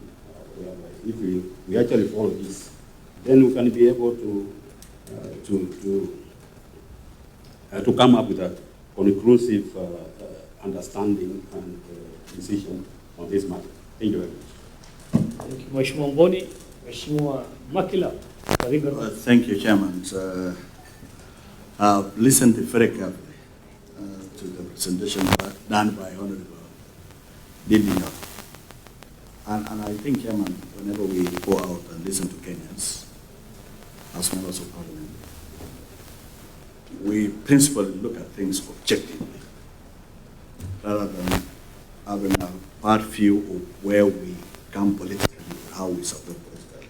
For me, looking at objectively and learning some of the things that we needed to understand before we go out to public consultation and even finally discuss it. So I have learned a lot of new things through his presentation. Number one, using his own presentation, page 4, what is called condition precedents. And in his communication, it says communication authority irregularly and impossibly extended condition precedent to the buyer. I believe this buyer is Vodacom. which has resulted in losses of around 80 billion on renewable licenses. My question to you, Nyoro, is could we therefore then, or you have evidence to table before this committee, these minutes of extension, who gave them the minutes of extension, and for what purpose? Is it connected to the sale of 15%? It means there is a lot who extend for this condition to votable. It means there was some boardroom decision that for us to sell this 15%, there is some underlying waivers which the Kenyan government, through the taxpayers, will lose about 80 billion. We need evidence from you, and it may even ask the chairman us again to call CEO who appeared before us here yesterday, that this give us evidence of boardroom decisions that led to this loss of money through giving waivers to what is called network facility providers for 15 to 25 years. These are serious matter, Ndindi Nyoro, that it may even negate the entire process of, because it will reduce the revenue that we are thinking of raising about 204 billion. Because if there are these concessions, these are a very bad deal. And then you also say in number 12, in a nutshell, the country has lost. When you say has lost, it means already gone. Revenue to over 70 billion. You know, you talked about 100, but in your presentation, in your own words here, has lost to over 70 billion on conditions president alone. That means from the sale, the expected sale of 15%, which you are intending to raise 2 or 4 billion, if you subtract 70 billion, you'll remain with around 135 billion. So giving the whole sale to look like a scam or something that does not give us the correct value. So way forward on this matter. If you have evidence, table before this committee. If you don't have evidence, then we need to seek clarification from CA to give us this particular matter. 2, there's something that you skipped on Ethiopian market.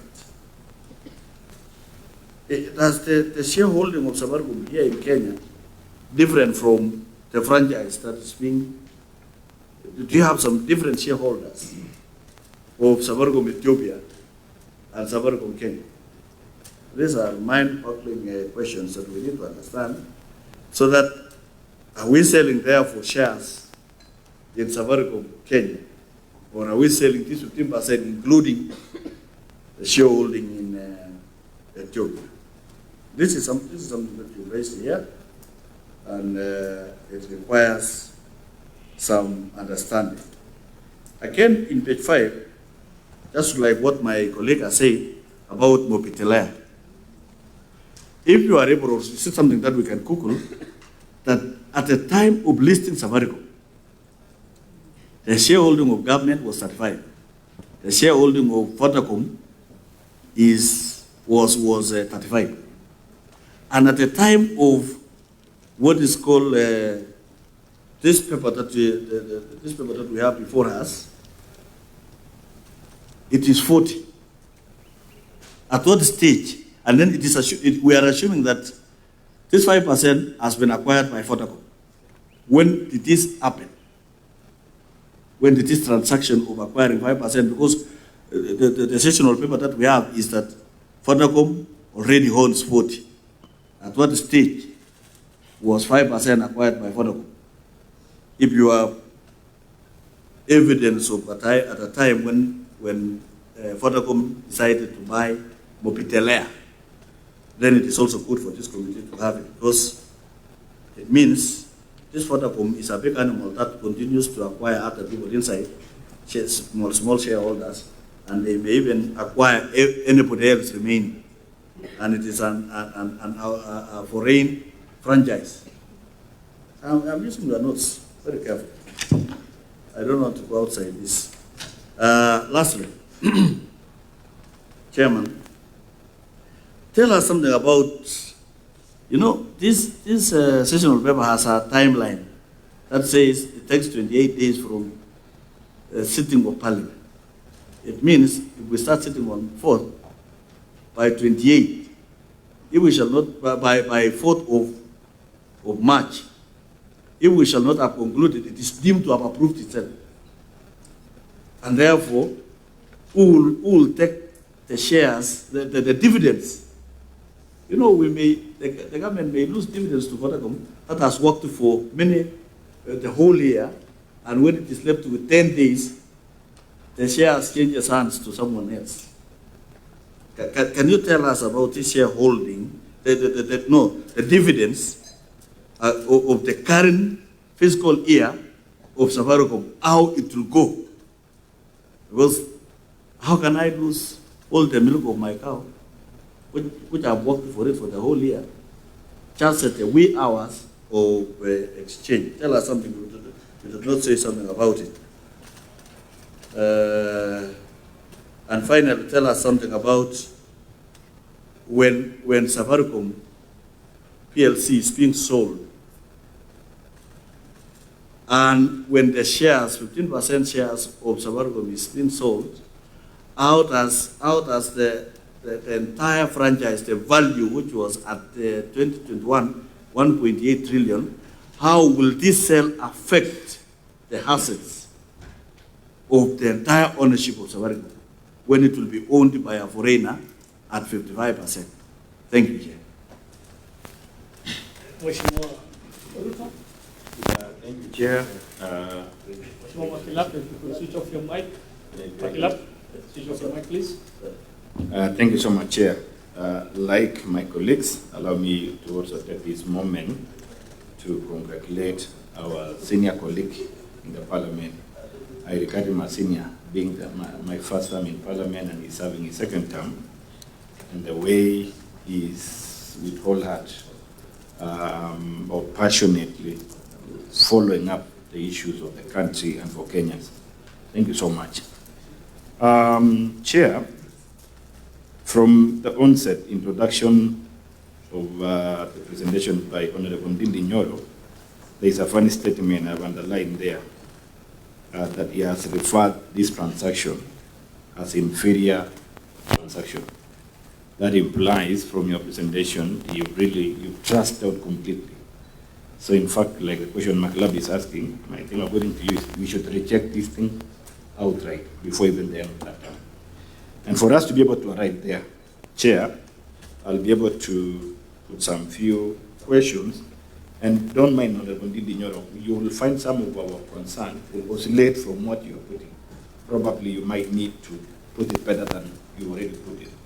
The issue of valuation, this has been a question, a critical question that every other person here has been asking. Even the Cabinet Secretary, we were able to ask him, and he laid his foundation, of course, bringing from the point of view of Section 87A of the PFM Act that recently was amended, which gave powers to the Cabinet Secretary to be able to initiate such transactions outside the state-owned Enterprises Act that we also passed in Parliament. Picking from there, he also, from his presentation, he seems to have relied on that provision to negotiate with an existing shareholder in Safaricom, and that is why they are ever at the fore. But I like your thinking outside, because looking at this, it looks like you have relied so much on relative valuation, where you are comparing the market, the behavior of the market. I would wish to know from your knowledge, being expert, combining the intrinsic value, the relative valuation, asset-based valuation, what would be the idea? Because we are trying to look at the real position of what Kenyans should be able to get vis-a-vis what we think Treasury has given us the best. Because for any layman person, you will minus 34, minus the current 27, definitely you are making a premium of 7 shillings. I mean for everyone, for every layman. But from your acumen in relative, which I regard it as an ideal market situation. What if this approach by National Treasury is shifted, like from your request, we remove it from the boardroom negotiation, as we called it, and put it to the market, either to the secondary market, Nairobi Stock Exchange, or even invited that it's possible to go outside NSE and go to London Stock Exchange, or New York Stock Exchange for that purpose. What is a certainty? Especially remember, the offer of this is done by the government. And anyone would know when by the time the government is coming for it, like the foundation of this, the cabinet secretary has passionately expressed the need of divesting on this one so that we're able to look for resources or find resources to finance the budget that cannot be sustained by the ongoing borrowing where it has reached the limit. And I've been following you always, you've been telling Kenyans where we've gone high in terms of our borrowing, that it is no more sustainable to keep borrowing. But here is the budget. Here is the budget deficit. I know you've been the chairman of our budget and appropriation, that this country has to run. It has to finance education. It has to finance water. It has to finance the basic social and infrastructural needs.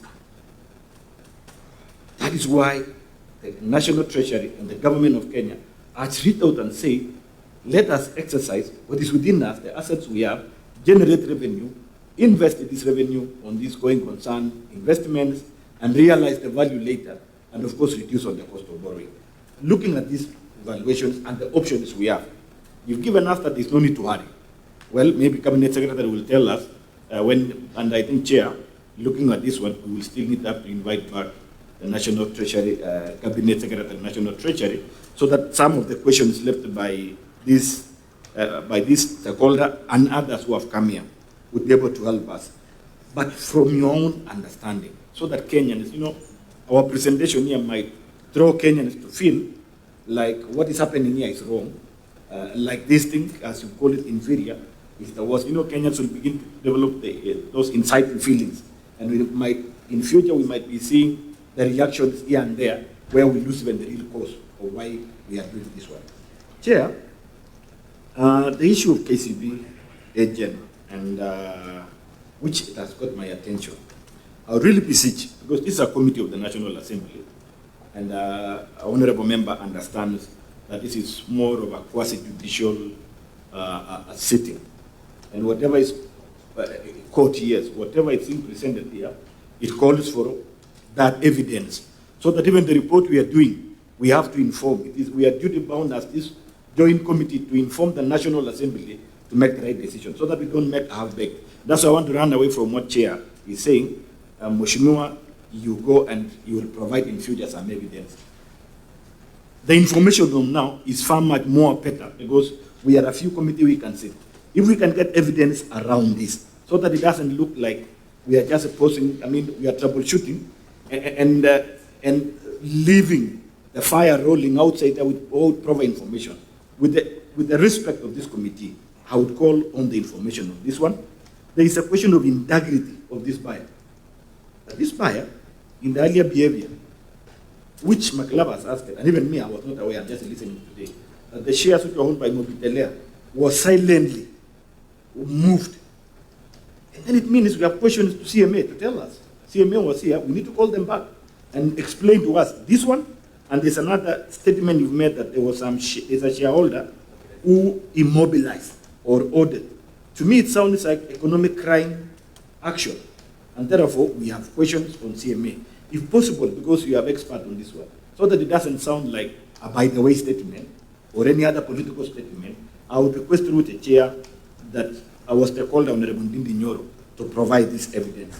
The issue, so that I don't repeat what you said much on this, the information on the dealers, that's a big thing. It can be a breaking news that the National Treasury indeed never initiated or they never participated in that boardroom. There are other figures, other imaginary faces who are there sitting down, that we need to know how were they contracted. Were they given express contracted role and responsibility to act on behalf of the government, other than the KCB being what we call a transaction advisor? We have another people from the information you have. And then lastly, this information about Communication Authority of Kenya, that without the board, management sat down and gave express authority to discount what we ought to have come to build our economy for the sake of person again who is going to buy.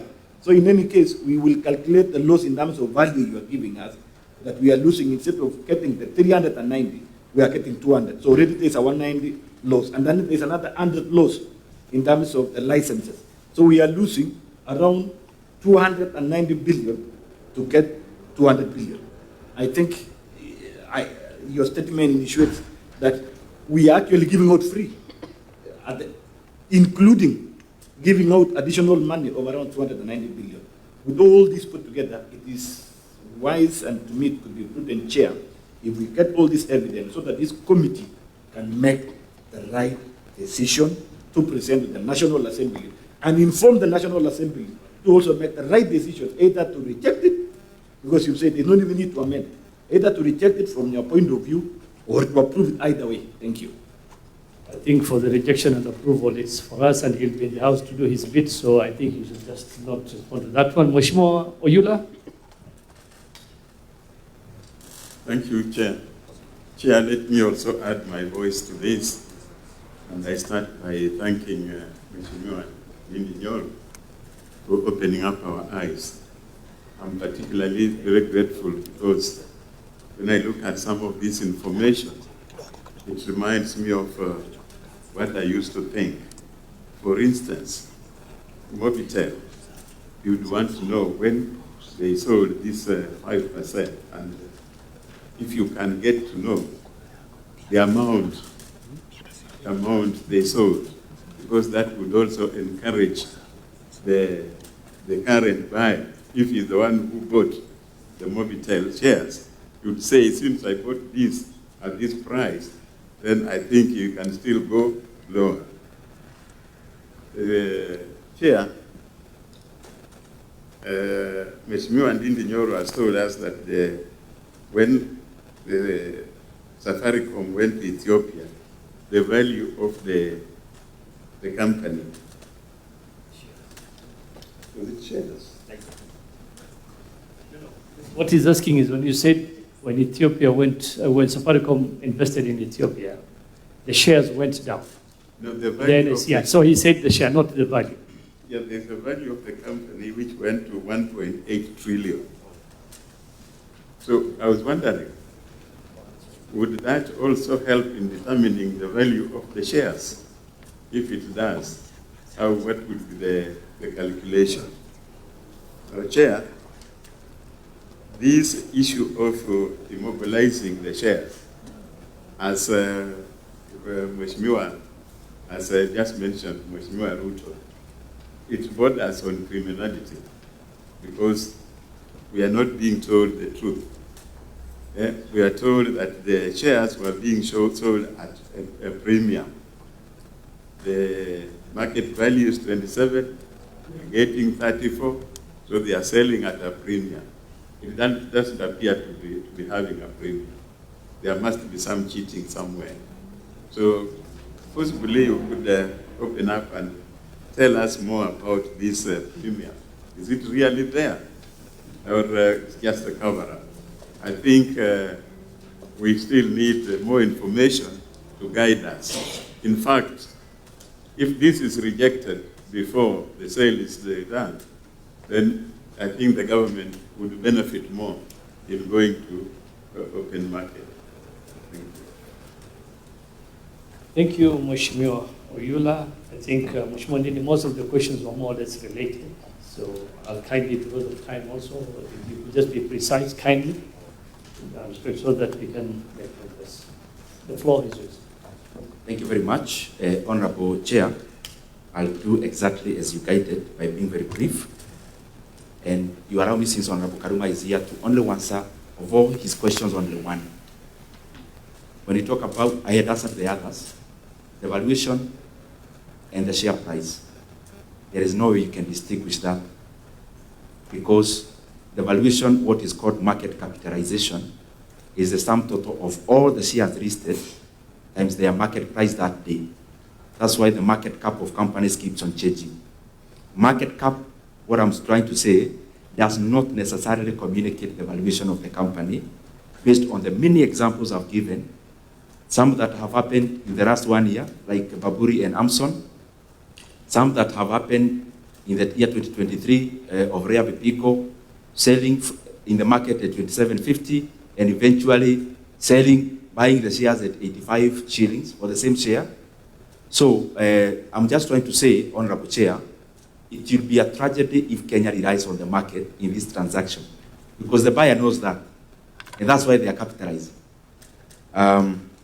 So let me go to my brother, Honorable Boni. And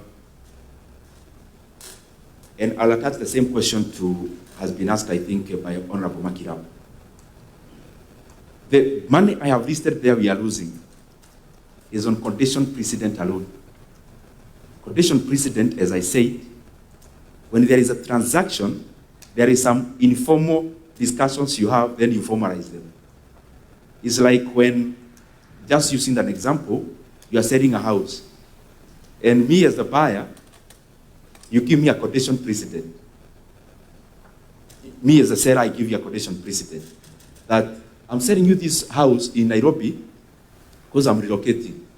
But any time I'm in Nairobi, I'll be coming, those 2 rooms are for me to occupy. And you sign. So that's the condition precedent. So the condition precedent answering all of us are the conditions the government of Kenya has already agreed to. Not based on anything else, based on the current transaction.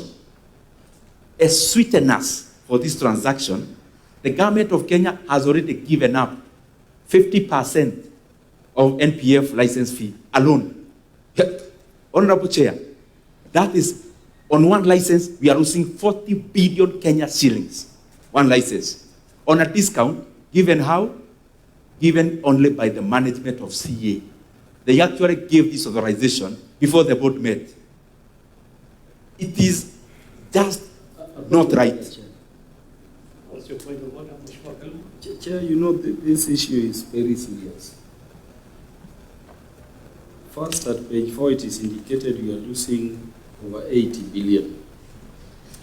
When you turn over on the same matter, paragraph 12, it is over 70 billion. So we want to be clear on the amount. But what I heard the questioner asking is the evidence of these discounts and the monies that are being lost on renewal of licenses. Where is the evidence of it?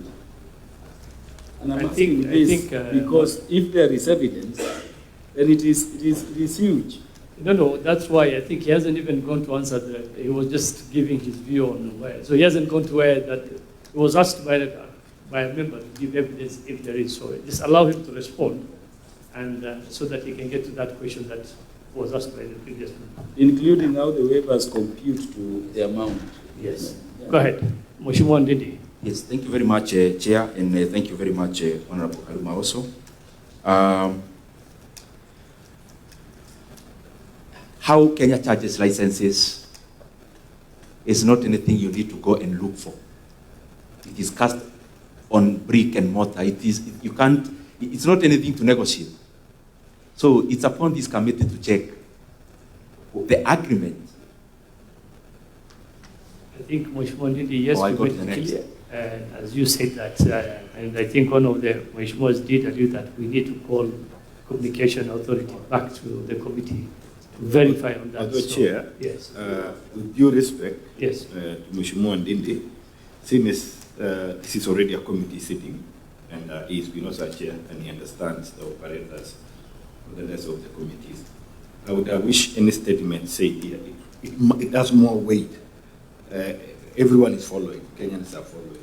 If today we would get that evidence here, more than the way Chair, we will have a reason now to call the other person with the evidence provided by your stakeholder here, so that it doesn't, because they will also come here and tell us, wait, Chairman, they will come here and tell us, call the person who say to come here. And we will have And Mheshimiwa, hold on, let us not go through that route. And Mheshimiwa Mboni, allow me, I'm on the floor, please. I'll give you an opportunity. Just allow me. Just a minute. Mheshimiwa, the chair is on the floor. Just allow me, and I will give you. Point of order, Chair. What is out of order, Mheshimiwa Mboni? Chair, And as I said, now, the information which Honorable Nyoro is giving us is us to verify it. I think that's where I was just heading. Various government institutions. So I think let him continue to give us. I think that's what I was heading to Mheshimiwa Mboni. What is important, he has given us the information. It's for us as a committee to do the follow-up so that if there's nothing out of order, the chair is on the floor, allow me to just, so that we make progress. There's no point of us just going around. But the chair could be proceeding wrongly, Chair. How is it? Just allow me the point of order. Chair, on information Honorable Ndindi is possessed of, he has done a computation and come to a figure of 80 billion, or let me say over 70 billion. And I'm saying this is material. This amount he has written in the memorandum, he must have computed it based on some information. That is the information we are requiring him to evidence. If it is in the instrument, let him tell us under this clause, there has been waiver, the computation was derived this way. Otherwise, Chair, we risk the danger of calling these regulators and they tell you nothing like that has happened. Then it is their word against this. We would have not helped Kenyans if indeed there is something. So could we have something more? Mheshimiwa Kaluma, just to rephrase it, if Mheshimiwa Ndindi just gave us a document and said, yes, this is the proof, that would not be still good enough. We need to go out there to get the facts. So we cannot just say any document he produces or we ask him to produce will just be the gospel truth. So let's allow him to do that. It is up to the honors on the committee to go and get the information that, so that for us to verify whether what it is fact or is just something that Mheshimiwa, so leave it to the committee. Mheshimiwa Ndindi. Thank you, Chair. I'll proceed now without revisiting that issue. But I'm available, Chair. I know I have the information that you need. In case you don't get it, I am available. In case we need more info from you, we'll definitely invite you back to the committee. Thank you very much. Honorable Boni, in terms of public officers, you asked, it's not transaction advisors I meant. I meant an informal people, individuals. And I can tell you this, Chair, that when the announcement was made of this transaction, the people you saw on TV announcing it, they knew it 2 days before. The people who negotiated, where they traveled, they are not government officials. And that's why I am asking, let them give us. These are the committee that was appointed by the National Treasury to negotiate on behalf of government. So they were not TAs. TA, you remember, a TA is also a resource that you hire as government. So we now go back to the same question. How did you hire these TAs? And especially TAs who have conflict of interest, that they do business with our buyers and they are there negotiating for us as the sellers. Who bought 5% of Mobitelea? It is the current buyer. And if you don't get information, I'll come with it. Yeah. What's your point of order, No, it's a point. I'm seeking clarification. Honorable Ndindi, we are told there is a TA, and we have issues about how the TA was procured. Very fundamental issues as a committee. What if the people you saw speaking were agents of the TA? Would there be a problem there? Because the TA, we are told, is KCB something. Okay? So what if the people you saw now speaking were people engaged by the TA in the transaction under the agreement? Honorable Karuba, this is what I mean. In this committee, you have more information you can get than me as an individual. I want to make this in the record. The people you saw of the government from the National Treasury announcing this deal in that December morning, they knew about this transaction, the fine details, 2 days before they appeared on TV. The people who are running this transaction are not government officials. And some of them, they do business with our buyers. So I think that is clear. Secondly, TA, in terms of KCB, it's simple for the committee. Tell the government to give you the agreement they made with KCB. You realize it was after the announcement. So it was not the business of the TA, which is KCB Capital, to come up with the price. So who came up with the price? Because you can't tell us you're hiring KCB Capital today for something you announced a month ago. Then it means they were not in charge of pricing. 5% stake of Mobitelea was bought by our current buyers, proposed buyers. They are the ones who bought. The bigger question should be, as it was asked by Honorable Oyura, very good question, at how much? Because you may realize they can make a very good deal with a private person, but a very bad deal with the government, because the government is amorphous. Second, the other point, those who remember Safaricom IPO, the bigger thing, by that time, Honorable Karuma, you remember, the politics was very toxic. The issue of Mobitelea was bigger than Safaricom IPO. How did it just squeeze itself in? It got itself to our current buyers. Can we trust them now that they are not also making similar deals with the people in power? Honorable Makilap, quotation precedent, I talked about it. It is in two ways as you do your due diligence, Chair. One is in terms of waiver. The amount they were promised to pay is half the price they ought to pay. And Honorable Kaluma, when I talk about over 70 billion shillings, there are two licenses I have not calculated. It can go higher. So, quotation precedent, that informal discussion that the government had with the current buyer, which they also formalized, is costing our country the much money I have talked about. So the net proceeds from this sale, if you net out that, is less than that, 135 billion shillings. And I've listed one of the licenses. If you need the names of the other four, I'll give you. In terms of, and the number two loss, Chair, is in terms of waiver, but the number two loss is in terms of period. What do I mean? You see, when you go and take a driving license in Kenya, let's say you take a driving license of 3 years, and then you pay the government of Kenya, I'm just giving for comparison's sake. That's not the amount we pay. Let's say we pay 5,000. You get that, Chair? So you pay for 3 years. So you know it's a government, is a revenue stream for government that we renew our licenses. That's why we are never given driving licenses for life or passports. Because the government anticipates this as also a revenue earner. So you come here, you are given a driving license that was to be for 3 years, you pay 5,000 like everyone else. But another person goes and decides and talks to the government. Oh, I'll still pay the fine. Please give me still for that period, but I'll pay half the price. Now, this is the most heartbreaking thing. We are receiving half the amount for the license, but extending the period of the license from 15 years to 25 years. So we lose, number one, on the quantum, but we also lose because the government that will be there in the next 15 years will have to wait for 25 years instead of 15 for them to receive revenue from that license again. Ethiopia market, I agree. Honorable, I think, let me combine, still Makilap. I had put it in my memorandum. We get clear definition of shareholding. Remember, this transaction is dealing with a group.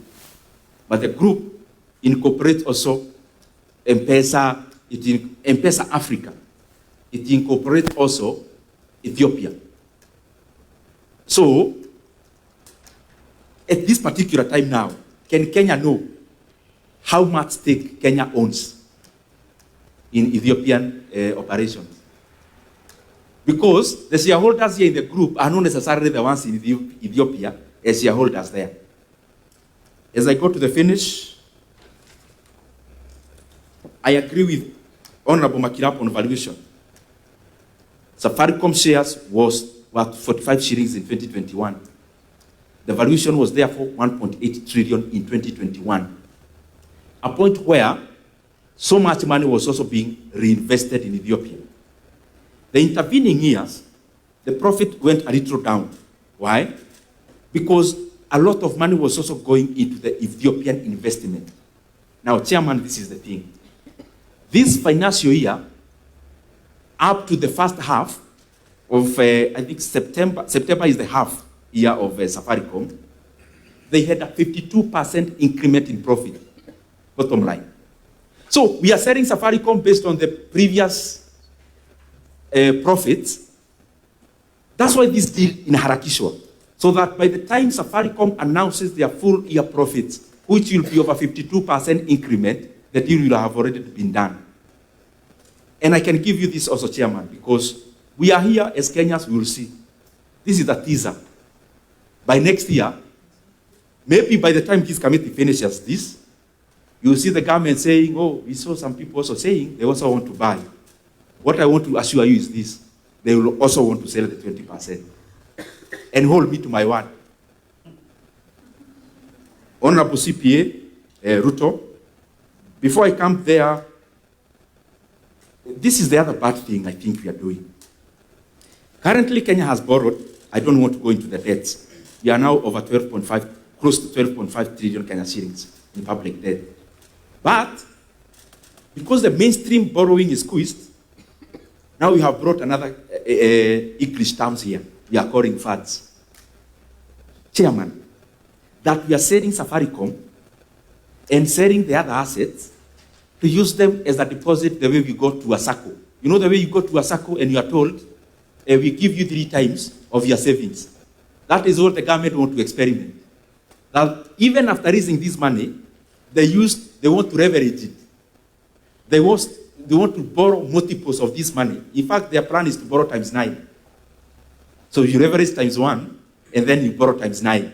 So we raised, let's say, 300 billion. But the plan of government is not even the one you are raising. It is the one you are going to borrow in that SACCO in quotes. Chairman, we will not run away from this as a country. Senegal is just a recent example for us to learn from. If you start opening up multiple loan books as a country, it will catch up with you pretty soon. We've already done that in terms of dividend here, that we are imagining as a country, there is no country in the next 5 years. So we need the money for the next 5 years today. And I hear government experts talking about, oh, we have done the present value of this money. When you're in government, you don't do present value of money. You can't, because the government operates in perpetuity. At the very least, you need to do future value of annuity. And the difference is huge. As I finish, Chairman, for CPA RUTO. Again, it is inferior based on valuation. Inferiority of this deal is based on Kenya has been relegated in a corner to canvass for just an air of breath. I mean, you are the owner, and you are being squeezed by the seller. Sorry, you are the owner and you are being squeezed by the buyer. Chairman, one thing will answer this in one bullet. Advertise 15% GOK stake in the international markets. I guarantee you 2.5 trillion Kenya shillings will be too little for the valuation. If you look at 2021, it was 1.8 trillion. So the honorable members, my brothers and sisters who were asked about what my valuation would be, we should not be discussing anything below 45 per share. We should now be discussing about what we have done in Ethiopia, which was not present in 2021. Our discussion should be starting from there. But we've been cornered by these guys. We are now gasping for breath on the side of the loss. It is not good. It's not prudent. The other issue, I think is the last one.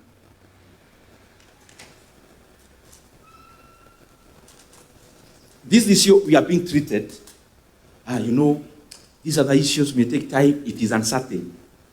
So, we are looking for these guys, they are already on the table. Is that a precedence we want to set as a country? That if I identify public land, I go to the ministry and say, I am a buyer here, I am offering this.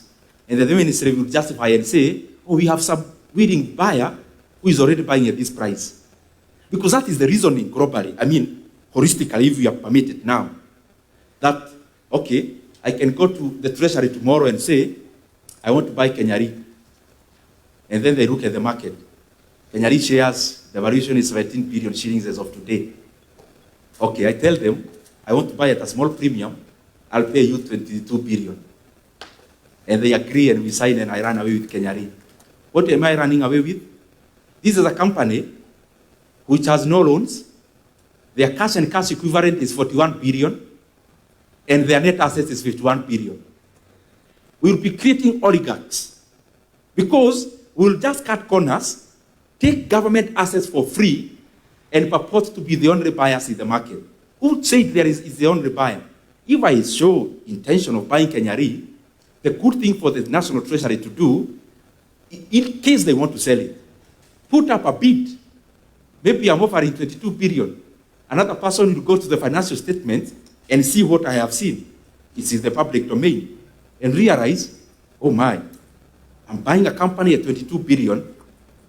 And upon opening the keys of the company, the cash inside and the cash equivalent is 41 billion.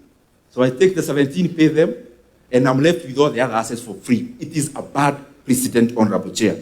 Otherwise, the issue of immobilization again, there are issues I'm talking in terms of you may seek information.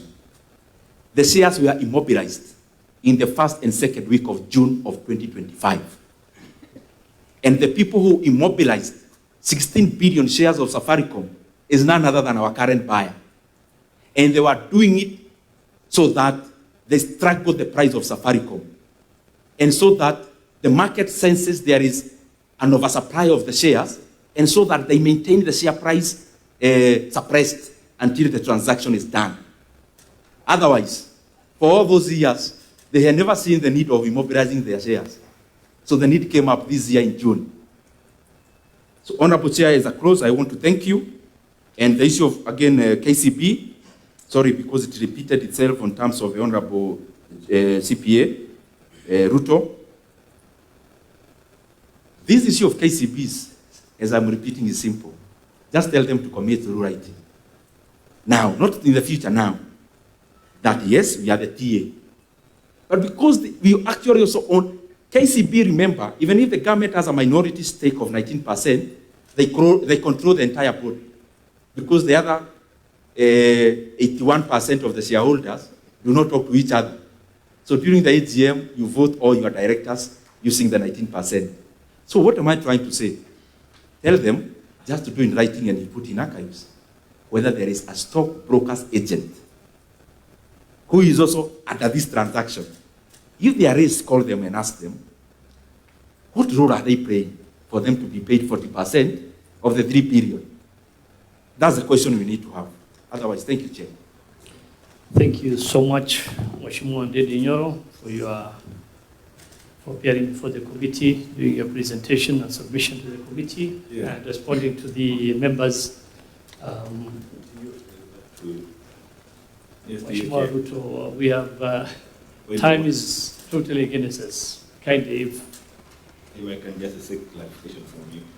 Definitely, no. Yes, not from the witness, but I mean the stakeholder, but from you. Okay, right. Reading Article 91, there's a ruling that you made, and I'm still thinking with it. Looking at standing order number 91.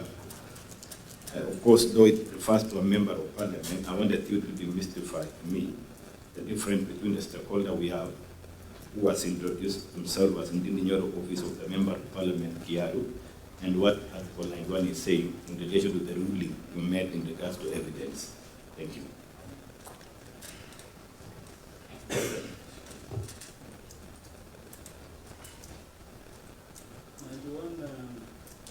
Substantiation.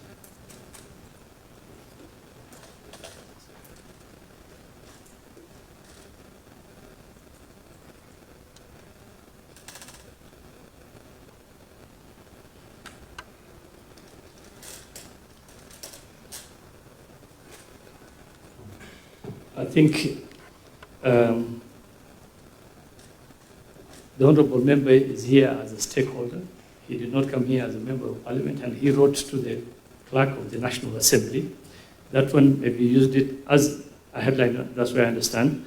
But as we look at that, he wrote to the National Assembly requesting to come and attend this hearing as a stakeholder, which he did. So I think that, but as a committee, if there's any matter that we feel he needs to come back to clarify and provide more information, we are at liberty to ask him to appear before the committee any given time. So, Mheshimiwa Ndindi Nyoro, asante sana. Members, thank you so much for the time, and I think it's best now we break for a quick lunch of maybe 30 minutes. Yes, Mheshimiwa Ndindi? It's just a closing remark. I think it's polite. No, Honorable Chair, does Honorable Ndindi have any information you have wished to give us other than in the form of I think we have gone beyond that, Mheshimiwa Ndindi, and I will just give you an opportunity. I don't know Ndindi. Mheshimiwa, just 1 minute of closing remark. Don't digress. Thank you very much, Chair. I am very, very pleased to have appeared before these honorable members. Thank you very much for listening to me and also for Parliament granting me this opportunity. Chairman, from my heart, I believe that we must not operate like what is called a prisoner's dilemma in Kenya. That even the things that should bring us together, they tear us apart. This transaction is Kenya against the buyers. And therefore, let's not see it in terms of lenses, political lenses. If Kenya, I'm here proposing Kenya gets more money. If Kenya gets more money, let's say we get 150 billion more. It means 150 constituencies in Kenya can get an allocation of 1 billion shillings to build roads. 1 billion, over 20 kilometers of road. So I'm doing it in good faith. And I hope that, Chairman, any other information you may need based on this transaction before you close, I'll also provide it in good faith. If Kenya gets more money, we all benefit and Kenya progresses. Thank you very much, members, and I am grateful. Asante sana. The time being 15:06, this meeting is officially adjourned. We break for lunch. Let's try and be here at 3:30 so that CBK have been waiting for us for the past hour so that we get on. Asante sana, Bwana Ndindi. Karibu, now you can join us also for lunch. Asante. Thank you so much. No, the meeting has already been adjourned.